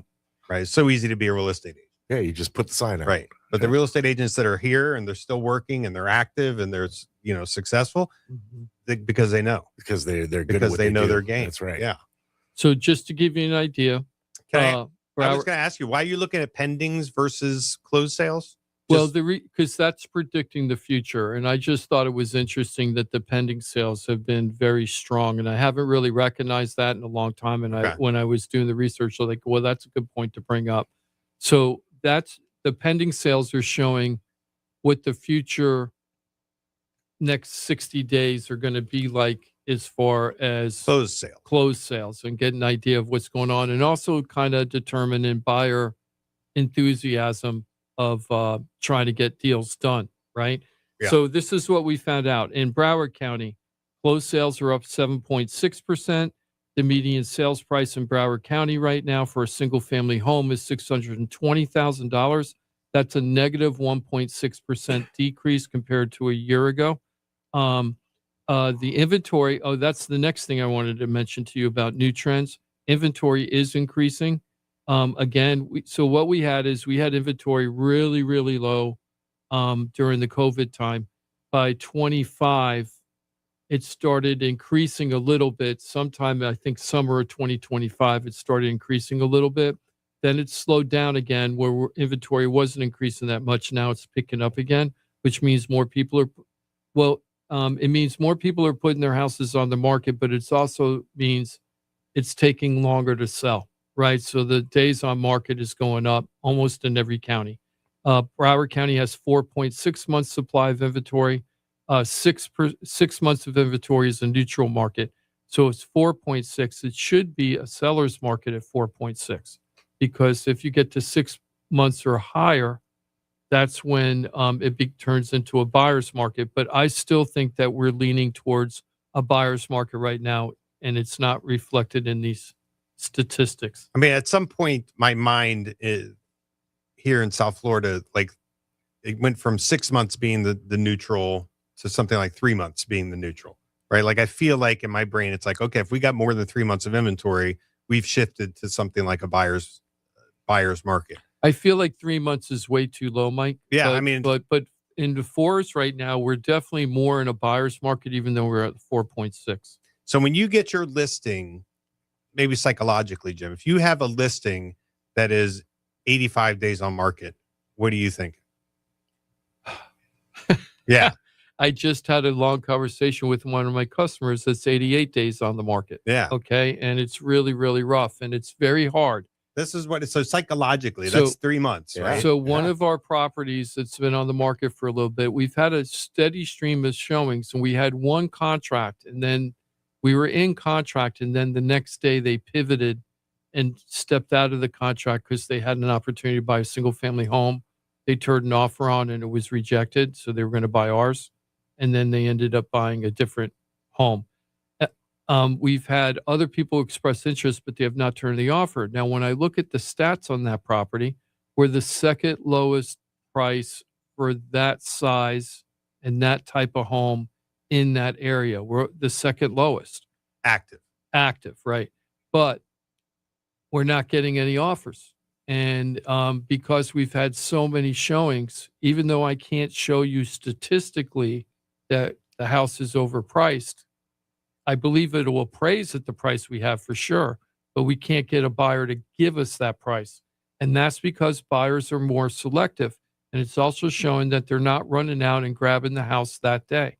Even my first-time buyers that we just talked about, it took them like 2.5 days to decide if they were going, what kind of offer they were going to structure and what kind of offer they're going to turn in on the house. That used to not happen. We'd go out and look at a house, and it's like, we got to race back to the office right now and turn in the offer before 5 other people do. Right now, you have a little bit of time. You can even come back 2 weeks later, and the house will still be there. Right? That's another thing. There's a lot of agents out there that don't understand this type of market. And I can't believe that some of the offers that they turned in, the agents, the listing agents, didn't want to. When I say listing agent, obviously I mean the seller, but the listing agents are telling us they don't want to take the offer, really nasty about our offer, right? And then 2 weeks later, it's still there. So it isn't like they've got 4 other offers and like, I don't need your offer. they just turning down the offer and not even negotiating with not it at all. countering at all. Well, countering in full. It's like That's not countering. It's right, not which is countering. not a counter at No. all. And we're seeing that all the time right now. And so it really depends on, as Johnny said a million times, you got to price it right for that size home, that condition of the home in that neighborhood. It makes me think of when we bought our house, 3 doors down, we were like, that's the one. And we made a full asking offer. And they were like, oh, we already have 4 offers at that. And we're like, oh, all right, well, good luck. We went back to the one we live in. And we're standing in there. We're like, all right, this is the one. We made the offer in the living room. That's the house we ended up buying. Mm-hmm. That house that 3 doors down that we offered full asking, it stayed on the market for like months, right? 6-8 more months. And you're like, huh, what happened to your 4 other full askings? You screwed the proverbial pooch there for your homeowners because you thought you were going to squeeze some more dollars out of it. We were giving you full asking. And sometimes Garth Brooks said it best. The unanswered prayers are the things that are the ones that you love. That's God's greatest gift, right? After we moved in, we're like, oh my God, the marching band's in your backyard because we live right by the high school. The marching band practices in their backyard. Yeah. We hear it loud and clear. They hear it like they're in their like bed. they can feel the reverberations, right? Yes. Reverberations. Oh man, kicks in with a beauty. But And we is saved it a bunch of money. enjoyable or no? Like So from our perspective, it is, yeah. But we put in impact windows at the time, so you don't even hear it unless you want to hear it. Unless you're outside. That other house has impact windows, and they have no say. I have some audio of it.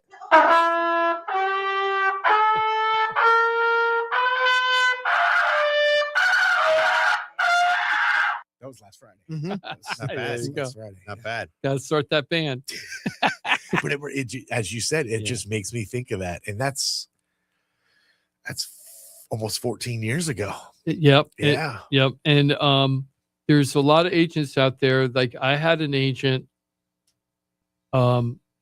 when our team turned in an offer, the response to the agent was we turned in an offer that was roughly 5% below list price. So it wasn't like an outrageous offer. It was what people are closing at. An Right? offer that should be countered and Right. and negotiated. They complained that it was FHA financing. Ugh. Right. Well, you're only putting 3.5% down and blah, blah, blah. And they just started ripping on the offer. So how we responded was, well, that's the offer that we turned in. Are you going to give us a counter or not? Why? They were sitting there reaming about our offer, but they wouldn't give us a counter. And they ended up not giving a counter at first. And then they came down to price. Oh no, they gave us an offer and we didn't accept it. And they were like, this is our lowest, we're not going to do anything. So we moved on and got another house. And then they put the house on the market at the price that they countered us at, and they dropped it. They finally dropped it, and they could have just taken our offer and it would have been fine. Oh, Yeah. boy. And I just don't understand. There's a lot of agents out there that don't get it, or it might not even be the agent. It might be the sellers with unrealistic, Yeah, could be. unrealistic ideas of what's happening in the market, and going through that. But just to wrap up the stats here real quick, if you don't mind, Broward County, 620 median sales price, down 1.6%. Dade County, 670 median sales price, down 1.5%. Palm Beach County, 650 median sales price, up 0.8%. Martin County, which I don't count because there's so few sales in there, but median sales price 650, 8.3% increase. That's the big one. Indian River County, median sales price 379, negative 2.4%. Even in the affordable areas, they're seeing decreases a little bit. I'm surprised by that. St. Lucie County, which has always been the juggernaut for years and years, the last 18 months, not so much. St. Lucie County, 388. We got as high as 410 at one point. In The next time St. you do Lucie this, County. the next time you do this, just Mhm. for my curiosity, will you look at Brevard? Sure. I'll do it next time. I'll look up Please. Brevard. Yeah. Okay. Why are you thinking? I've talked to more than a handful of people Mhm. that are driving Palm Bay Oh, Palm Bay is huge. to like Lauderdale. Yeah, Palm Bay is huge. Well, that's Brevard. Yeah, right? I'm thinking Rockledge because I used to have in-laws. So that they've gone lived in- past Indian River to Mhm. find affordability, which is why I'm really surprised you say Indian River's down 2.5%. Yeah. It's even slow there. And the funny part is not funny part. We had a jail worker, right? Somebody worked for the sheriff's office in the jail in Broward County, and they wanted to sell their Broward County home and move to Palm Bay because it was so inexpensive for new construction. We went over to Mike and everything, couldn't get the loan because it was too far of distance for commuting. Yeah. Even though that she works like, I'm making it up. Let's say she works like 4 days and then she's off 3. So what she was going to do is she had a place to crash down there for the time she was working, and then she'd go home and stay the rest of the time up at her house. And the mortgage companies were like, "No, we're not doing that. It's too far for the commute." Sucks. But Palm Bay is a really big area. A lot of people in Broward are actually moving to Palm Bay. I'm telling you, I know multiple Yes. people that have done it. So What's next that? What would that commute? It's like 2.5 hour drive. each way. Yeah. Let me look That's a it little bit. That's excessive. I think, Jim, if it's the person I'm thinking about, it wouldn't have necessarily been like you can't do that, but you need to have a really, really tight, logical, provable like scenario of how this is going to be your primary residence, because it's Mhm. about occupancy, right? 2 hours and 23 minutes, 153 miles to go from Palm Bay to Fort Lauderdale. And that's assuming everything's going well. Right, 153 miles. Wow, Yeah. that's even a lot for me. Get to on the do. Bright Line, that's an hour. That's a lot. Yeah. Well, actually, I drive more than that a day. I do drive, but that's if you did round trip, that would be 306 miles a day. That's even more than me. It's brutal. Yeah, it's crazy. Oh, So, right now, just what? for affordability. Yeah, so this is what I you mean, should. and the price of gas. Oh, Oh yeah, yeah. Sorry about it. Can't talk about that. Yeah, it is yeah, what come it on. is. I saw 479 at a place today on There's- Southern Boulevard. They're saying that they're expecting AAA. They're expecting very little impact gas prices on people moving around and about this weekend.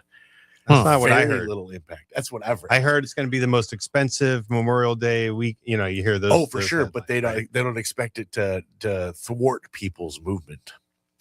You know, this is really amazing that Americans are the backbone of the whole economy in the whole world just because we spend 'Cause we so spend. much because we're spenders. We're the consumers of the Yeah. world. Yeah. Yeah, it's pretty crazy. Let's go ahead and take a break. I know we're a little early. Okay. Let's take a break. On the flip side, this is what we're going to do. I want to start off with 3D printing. It's happening here in Palm Beach County. And I want to talk about for houses, 3D printing for houses. Going to talk about that because, you know, that's my little thing. I can't wait until new construction types come in and make houses more affordable. Not saying this is the answer, but it's kind of interesting and it's happening.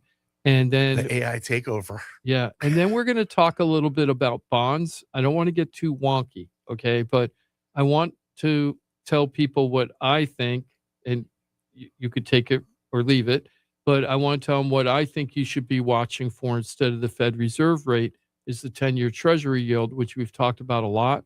But I'm very concerned of what the economy is looking right now. So I did deep dive research into bonds and found out some kind of interesting factoids, and we're going to talk about that. Maybe it's a teachable moment for people, Excellent. and that's what we'll do. We'll be back in 2 and 2. Yeah, a little bit more. Yeah, a down, little but bit. something like that. 2 Little, and 2 times 2. little Chuck Woolery throw out there. Yep. Nice. You were a dating game fan? No. Not at all. I mean, maybe caught a couple episodes Yeah. here and there. Yeah, as a kid, Yeah, exactly. Yeah. Mhm. sit there and watch it. Dating game, newlywed game for sure. Newlywed Game was the best. Newlywed is awesome. Yeah. yeah. And that Bob Eubanks, it was Eubanks, Bob right? Eubanks. Yeah. That guy was very salty He was In the butt, Bob. in Yeah, real yeah. life. That's yeah, the I best- love that one. best That's my answer favorite. ever. In the butt. Where's the craziest place you made whoopee? Definitely.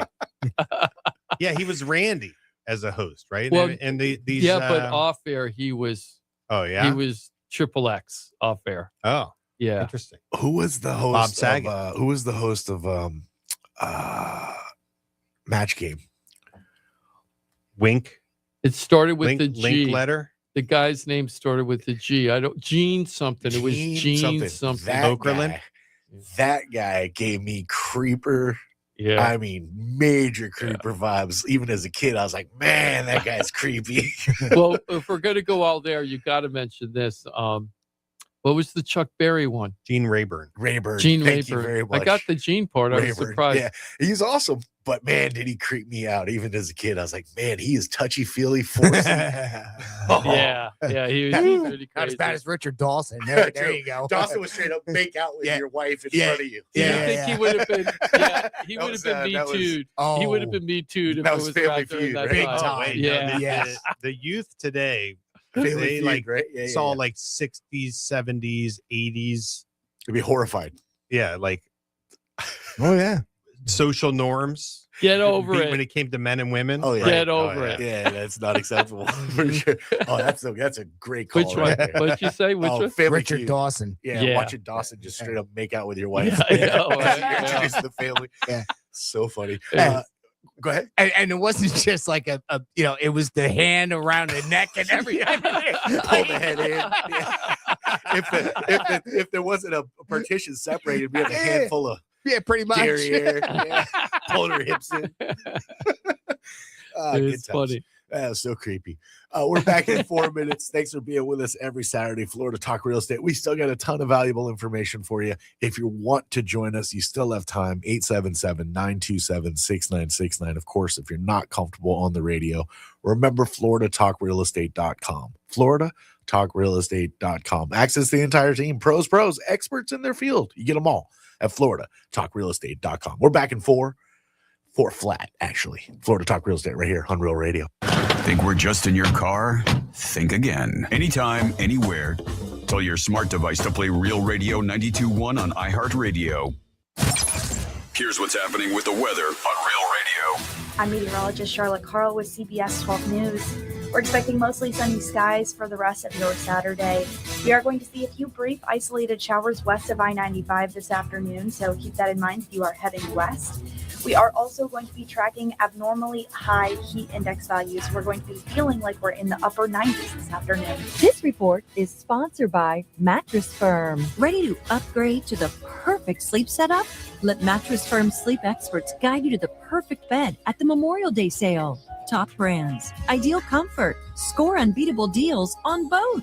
Mattress Firm. They make sleep easy. Hey, it's your boy Johnny C here, host of Florida Talk Real Estate. They're tops when it comes to helping people buy and sell houses. But Florida Talk Real Estate is so much more than that. For 5 years, I've watched these guys help thousands of our listeners with any real estate need. They couldn't do it without their sponsors, who are experts in their fields. Check it out. Jim DePola, powered by Keller Williams Realty. Their team specializes in helping people sell their house for top dollar, and buyers get great deals on the purchase of their home. That's what they did for me and my family, and I couldn't be happier that I hired them for my real estate transaction.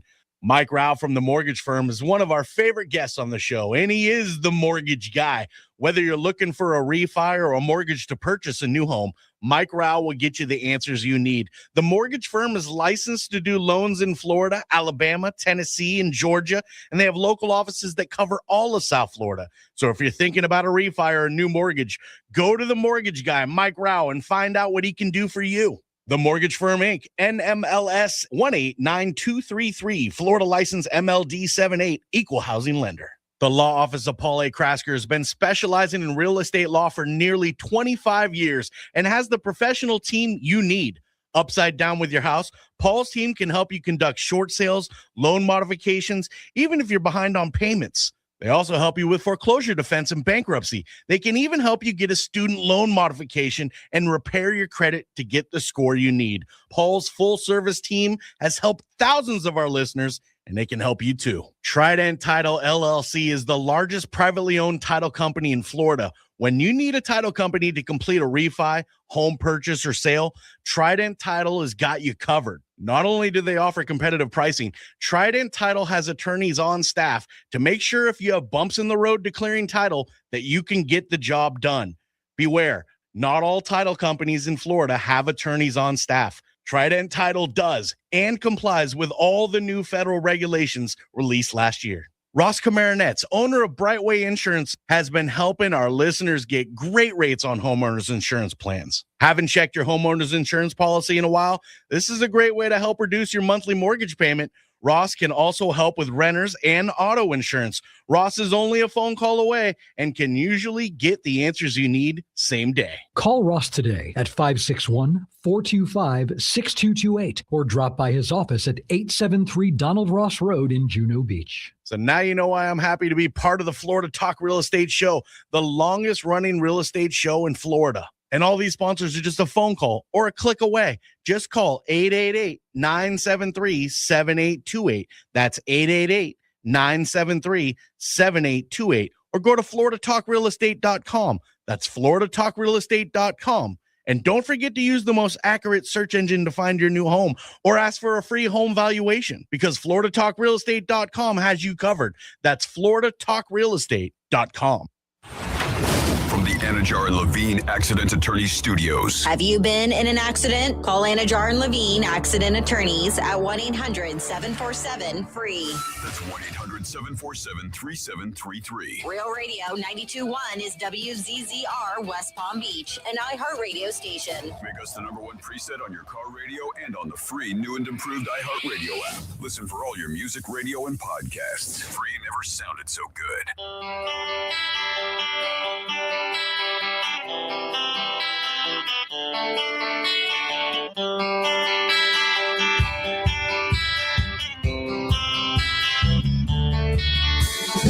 This is Florida Talk Real Estate with Jim DePola and Johnny C. Got a question for the show? Call us live at 1-877-927-6969. Yeah, still got about 23 minutes for you on this Saturday. It's the 23rd of May, Memorial Day weekend. Remember the reason for the holiday. Have a nice weekend, but please do not forget the reason for the holiday.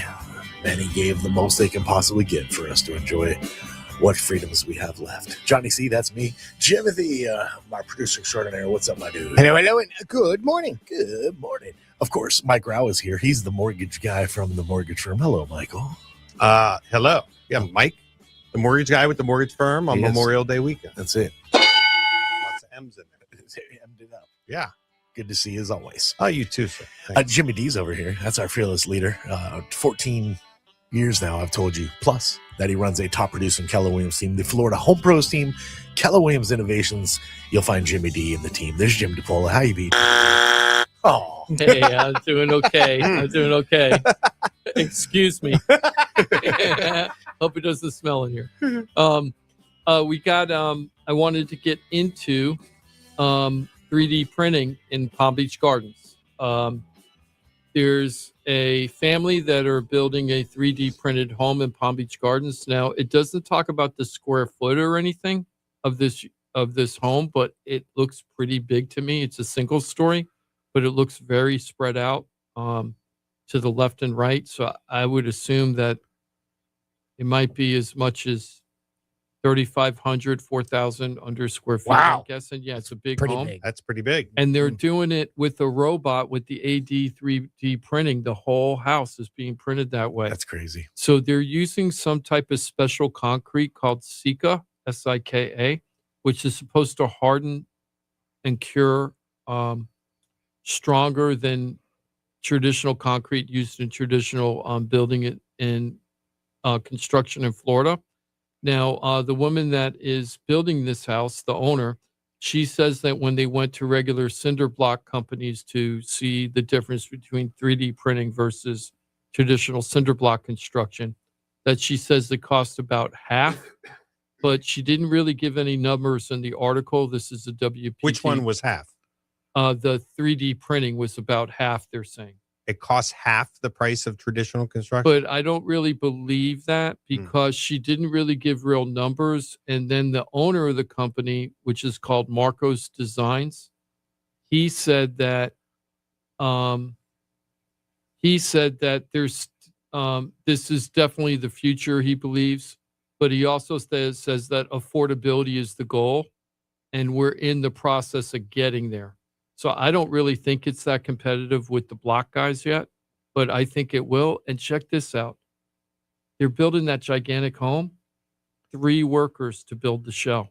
Yeah. And they're all working the robot, and that's it. Huh. So there aren't, like, you Yeah. think about laying block for a house, there's a lot of guys out there. Yeah. I guess if you did the cost of like just the shell part of it, right? Because you still have to do the groundwork and you still have Of to course. do the foundation and you still have to like have all your plumbing and electrical and finish work and all that stuff. So, but if maybe the cost is just like, okay, setting up and laying out the shell block versus the machine, I could see that those costs could be somewhat in line. maybe. But the thing is that I think that when these 3D printed houses start getting going good, they're going to have it set up where all the electricals kind of planned out. Plug and play, almost like when they're manufacturing cars these days. Like you Yeah. have your wiring harness and it comes in as a separate thing, right? So I could definitely see I have that a feeling being that's the modularized. future of where it's going to go. I really feel that's how we're going to solve the housing problem, is getting ways to build houses more affordable. And this accessory dwelling unit law that was passed, Mhm. I really think that's going to could be a big motivator. Me and Chris are doing research like crazy right now to find these companies. We're trying to think of all these affordable ways. So we're looking at the 3D design stuff. I'm looking at those tiny houses that are being built. Yep. We talked about that a couple of shows ago. We were talking about all these tiny houses. Wouldn't it be cool, like if you had a place out in the acreage, and instead of building one home, that maybe you took 4 of these tiny houses and you had a different living experience in one of them. So like one's the kitchen and the dining room, the other one's your master bedroom, Oh, the other it's one's like a living room, modularized. and they're all connected and maybe surrounded in tunnels? front. No, like overhangs, like Yeah, like a walkway, breezeway. yeah, like a breezeway. Thank you, Mike. A breezeway, and then like have your pool in the middle of the whole thing, and all of it's overlooking your pool or something. Yeah. And Is it clothing optional? let's say that let's say that you need my 4 of world. those units. Let's say Careful. He's let's like, say there's you no need- option. let's say you need 4 of those units and they cost 50,000 each, right? Now you've got traditionally a house, you've got everything that you would have in a house, but it only costs you $200,000, right? I'm just spitballing here. I might be way wrong on some of these numbers and stuff, but I feel like that all these things could help make housing more affordable. And the good thing is that with these new accessory dwelling unit laws, the building codes, the people that set the building codes locally have to abide by these units and have to incorporate them into their approved usages, right? Because sometimes you build those things that go, they don't meet hurricane code, you can't use them in our area. But these are going to have to meet that code, but they can't be denied. Like this one, they're even having a hard time with this 3D printing because the building department's never dealt with this before. So they don't know how to inspect it the way that you inspect traditional houses. Right. So they're going through all that with the building departments too, because they've got to learn. They gotta right? learn on the They're fly. all But learning. you know what the good thing is, like logic should take over there. Just that it has to stand up to this level of hurricane force winds, right? So and what's the metric for that? Well, the walls shouldn't be collapsing, right? The roof should be able to be attached to your to your shell in a certain way. Like windows have to be. So I don't think it's that big of a stretch to say, hey, the building just has to be compliant. They just got to figure out how to make sure that it's compliant. Yeah. What's the ADU stuff, Jim? Because I'm just that you're So- allowed to have them on your property and you can make money off of it. Is that the change An or ADU is that additional property? the accessory dwelling Accessory unit? dwelling unit. Yeah. Thank you. So what they're trying to do is they know there's a big demand for multifamily. Okay. Not multifamily, multi-generational. Multi-generational. Yeah, multifamily that. is more like an apartment complex. Multi-generational. So it's giving people the ability, like if they have a relative or something and they want to have Sure. The in-law suite. an or in-law Maybe suite, the kids never leave. you know. right? In the in the That's what we're backyard, facilitating. What are we doing, Jim?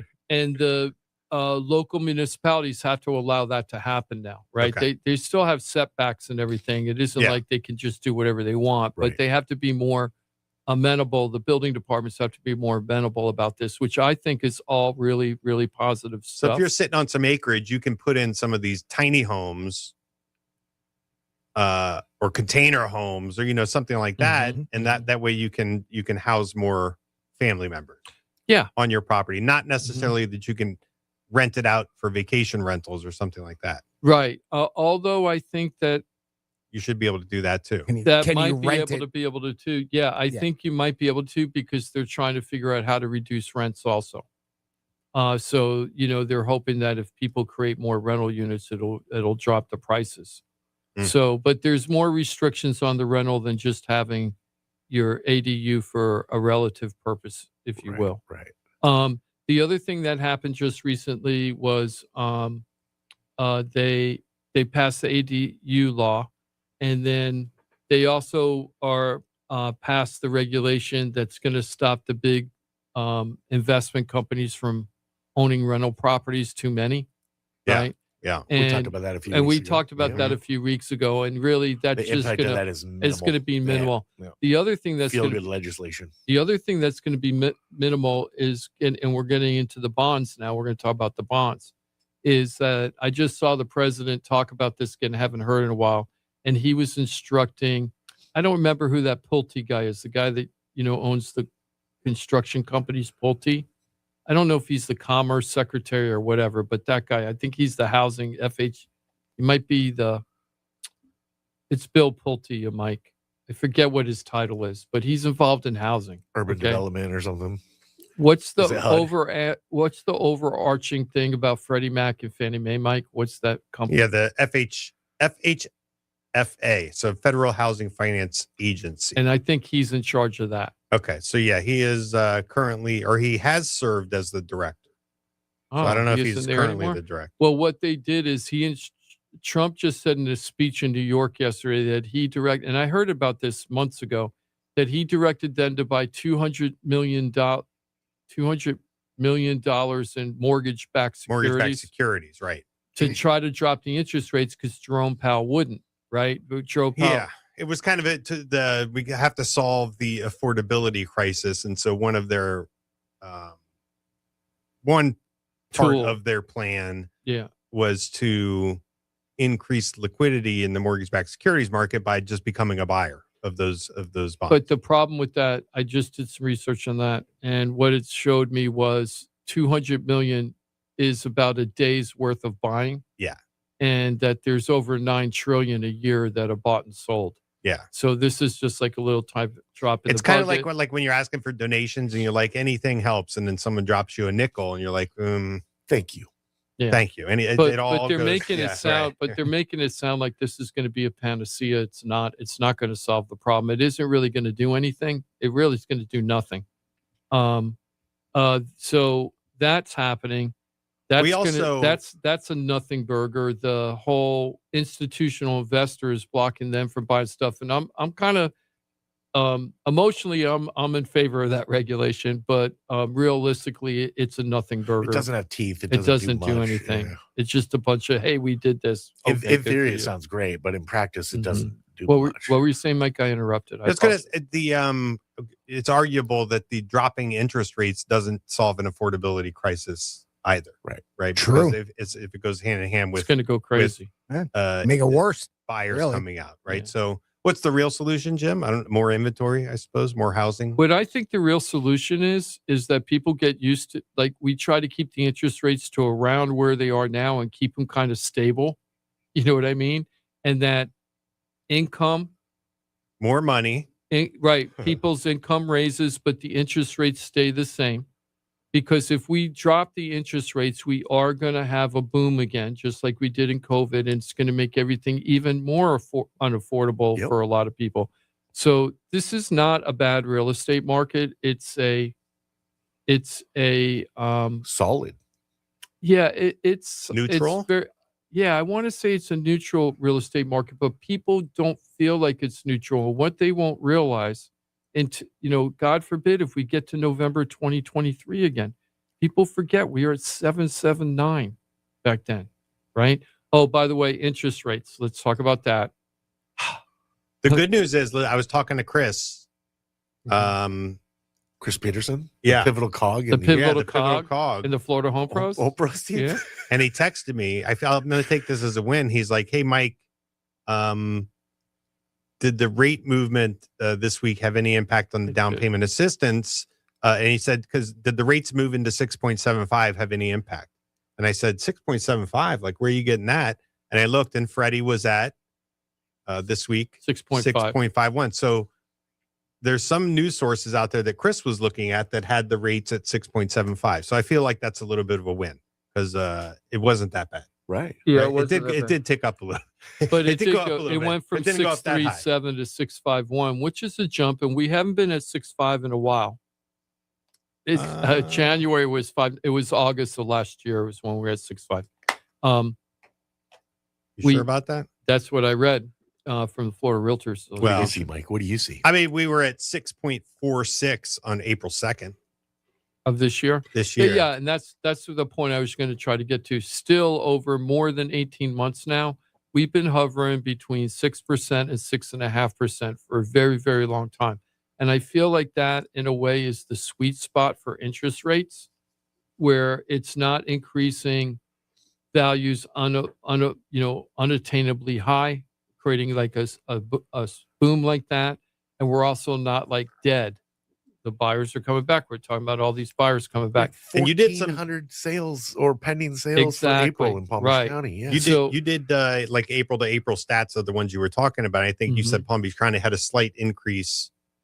I don't know if it's pendings or closed that we were talking about, but pendings. The interest rate April 2025, it started at like 6.6, ended at 6.8. So April of last year, we were between 6.6 and 6.8. And people were still buying. And now we're between April of this year, between 6.25 and 6.5. And we really haven't seen dramatic price decreases. Even when I mentioned, they might say, "Hey, Jim, what are you talking about?" Bless you, Johnny. Thank you. Bless you. I always sneeze 3 times. Isn't that funny? That's the only way to get all 3 charms. I'm usually 5. But do you? Yeah. For real? Every morning it's 5. After the morning one though, it's hard to predict. I think that's your sinuses clearing everything out. I do the same thing. If I sneeze 3. Wow. So if I have a multiple sneeze, it's always a surprise. So I guess I'm like a single sneezer. You're a single like normally. I had one if another one comes, I'm like, whoa. I had a 6th the other morning and I was like, whoa, that came out of nowhere. And it feels good too, I guess, right? I mean, I guess. Yeah. So as far as feelings goes, not there. What were you saying, Jim? Something important? Well, we were talking just about the bonds, and this is the one teachable moment, and we don't have much time, but I want to go over bonds a little bit. So, in order to create fluidity for the mortgage market, what they do is they turn mortgages into mortgage-backed securities, and then people buy those mortgage-backed securities. And depending on if people are buying a lot of them or a little bit of those mortgage-backed securities, affects our mortgage rates way more than whether the Fed Reserve is going to increase or decrease the interest rates. It's definitely more tied in directly to mortgages than the Fed Reserve rate. Now, what we learned a couple of shows ago was that the mortgage rates are usually ranging between 2 and 3% above whatever the 10-year Treasury yield bond is. Right now, we're at 4.5 something. It kind of tethered to the 10-year Treasury bond. And it's usually a 2 to 3% spread. And that got me to thinking, well, that's a pretty big spread, 1 point, right? Is it 2% above the 10-year bond or 3%, right? And 1 point is a lot because we know that, I forgot this. Every quarter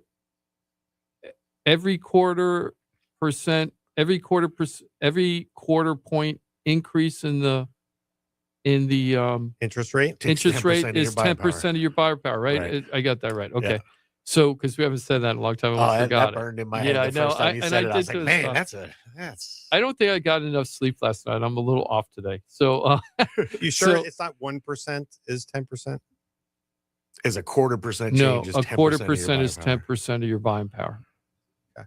Yeah. So, so the point I'm trying to make is, why would the spread change from 2% to 3%? Right? How could that? Because how could there be a 1 point variance? Can we do a real world example? Like, so right now the 10 years at 4.563, mm-hmm. and Friday's report is at 6.51. So Right. about 2% right So now. just about 2%. Yeah. And this is what I found out is that when it's closer to 2% spread, it's because whoever sets, and we're going to figure this out someday, but whoever sets the bond yield rates for the 10-year Treasury yield, they're thinking, yeah, the economy might be a little overheated or anything, but we got it under control. And the 2% spread is okay. The economy's overheated? Yeah, usually sometimes because the interest rates go up when we have inflation or we have too much stuff going on. They raise the interest rate to cool things down. Yeah, sure. Right? Yeah, the Fed only has two tools, basically. Right, Yeah. exactly. Yep. So so when we're at 2%, the 10-year Treasury bond is saying, okay, we think the future's a little rocky right now, but nothing crazy. It's just normal ups and downs of the market. We're keeping an eye on it, making sure it doesn't get worse. Normal ebbs and flows. But if there ever comes a time where whoever those people are that set those prices feel like, I don't care what anybody's saying, we're very gloom and doom on what the future of the economy is going to be, that's when we get closer to that 3%. And that's what happened, Mike, in November 2023 when we jumped up to 7.79. I think if you look at the 10-year Treasury yield in November 2023, I don't think we were at 5 point something on the Treasury yield that month. Oh, Mike's looking. I'm sorry. That's why we're pausing. Yeah, it was. What was the? Looks like the peak. It happened in October of 2023. It was 4.9. 4.9, and So we were 5. at 7.79 and got to like almost 8%. Yeah. So there you go. So, and that's because in 2018, what everybody forgets is that Jerome Powell was saying at that time he thought that inflationary pressures were really, really strong, and they were going to start raising the Fed reserve rates. And when they started doing that, then in the end of 2019. He was like, oops, we've never had that inflation that I thought was coming up. I think I made a mistake. It's the only time I've ever seen Powell say, I think I made a mistake. And then he started and then COVID hit like a month later. And then of course he dropped everything because we all got shut in. I think about these things as so number one, like it's interesting to know that the mortgage rates are tethered to the 10-year Treasury rate. What's the reason for that? Doesn't matter that much, but there's a tether there. So we're not tied to the Fed rate, although both of these rates will kind of go up and down with the Fed rate. The daily movement, like what your mortgage rate's going to be, is directly tethered, not at a fixed amount, but it's tethered to the 10-year Treasury. So if you're wondering like what's happening with mortgage rates today or this week even, you can look at the 10-year, and as is the 10 years going up, mortgage rates going up. If the 10 years going down, so should I lock this morning or latest? Well, the 10 years, it's up so far this morning, so not a great time to lock. Maybe it'll settle down. So that's one aspect of it. The way you've always described it and the way I perceived it was the 10-year influenced the Fed rate. But what I just read, it indicated more like the Fed rate influences the 10-year. That's interesting. I don't know about that. I don't know which way that is. I would say that they're disconnected, although there's a trend that follows. And a lot of time we talk about, because people associate mortgage rates with the Fed rate. So the Fed's dropping the interest rate, mortgage rates are coming down, right? So there's no direct link there, but there's somehow because it follows. They are connected, but not. The way I think about it, I didn't see how much time you flashed there, 2 minutes. So just real quickly, they increase the percentage that it pays they want to sell so many Treasury notes, right? So the Treasury is basically saying, hey, we want to sell this many government bonds. You got to make it attractive. And if we're not selling at the pace that we want, we increase the yield to make it more attractive. Right. And when we're hitting our selling goals and we actually want to slow it down and say, hey, listen, we want to sell less of this, they'll lower the rates. And I think the mortgage coupon is the same thing. Like, why does it go to 3% on top of the Treasury? Because we need to make it attractive, because we're trying to hit a certain target of mortgage-backed securities sold. Right. And so how do you make it attractive in a market that's not like, hey, mortgages aren't really so great in investment, right? Well, we're going to increase the yield. We're going to make it great. That's why you're going to get that 3-point spread versus, say, a 2-point spread. So It's it's not. None of us are investing though. We're talking about buying houses to live in. Exactly. We're talking about the repercussions of that. What's happening in that money making process, right? And can you take advantage of it? Can you use the crystal ball to figure out whether it's 2 or 3 like this? And I think the answer is it's very hard to do that. Very hard to do. I think that people should just keep an eye on if the spread is closer to 2% or 3%, because that's really going to tell you what's happening with the future of the economy, what everybody's betting on. I think that's a much better indicator right now. 2's a safer place. Yep, 2's a better place than 3. If we're above the 2, it's starting to get a little nervous. Interesting. Yeah. More to pay attention to. But the reality is if you are looking to buy a home, sell a home, stuck with a home, you don't know what to do, the time is right when it's right for you and your family. And if you're filling in the blanks as far as your numbers and what's needed to make this happen for you, you're doing yourself a massive disservice. Don't do that. Don't create scenarios on your own. Find out the real information. Go to floridatalkrealestate.com.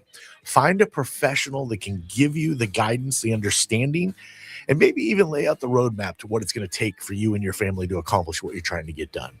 floridatalkrealestate.com. Get the real information and then decide what's best and when the timing's best for you and your family. But don't decide that without actually knowing what your situation looks like. floridatalkrealestate.com takes you nothing but your time and effort. Your desire will cost you nothing until you're ready to go ahead and get into the cost process, because it does cost to buy a home. FYI. But when you're dealing with pros, there's money to be had. Is the Smart Start program still going with Mortgage Firm? Yeah, it is. It's kind of in its the legs. What am I saying? Where it's almost done. Okay, but that's $15,000 to use. 10. Oh, excuse me, $10,000 to use in your process, as long as this home meets the requirements. That's $30,000. Just like it's $50,000. If I can really just isolate it, go to floridatalkrealestate.com. You need pros, and I'm pushing you in a direction to find just that and so much more. Like Mike Rao, the mortgage guy from the Mortgage Firm. Have a great Memorial Day weekend. Yeah, thanks everybody. Thanks for listening on this holiday weekend, and enjoy and remember. Appreciate you very much. Jim DePolo with the Florida Home Pros team. Have a excellent Memorial Day weekend. You too. And Ross, have a great weekend. He said to say hi to everybody. Yeah, we do have we had a secret to share about Ross that we'll just cliffhang as we'll find out next week. Big secret next week. Ooh, major life change for Ross. Big announcement. Major Big change news in Hot Ross's world. Oh. Jimothy, thanks for everything, dude. Thank you, gentlemen. Have a great weekend. Enjoy your Memorial Day, my friend. Thank you for being with us. Remember the reason for the holiday. Have a great weekend, but please remember the reason for the holiday. There are a bunch that gave the most so that we can enjoy what we have in this country right now.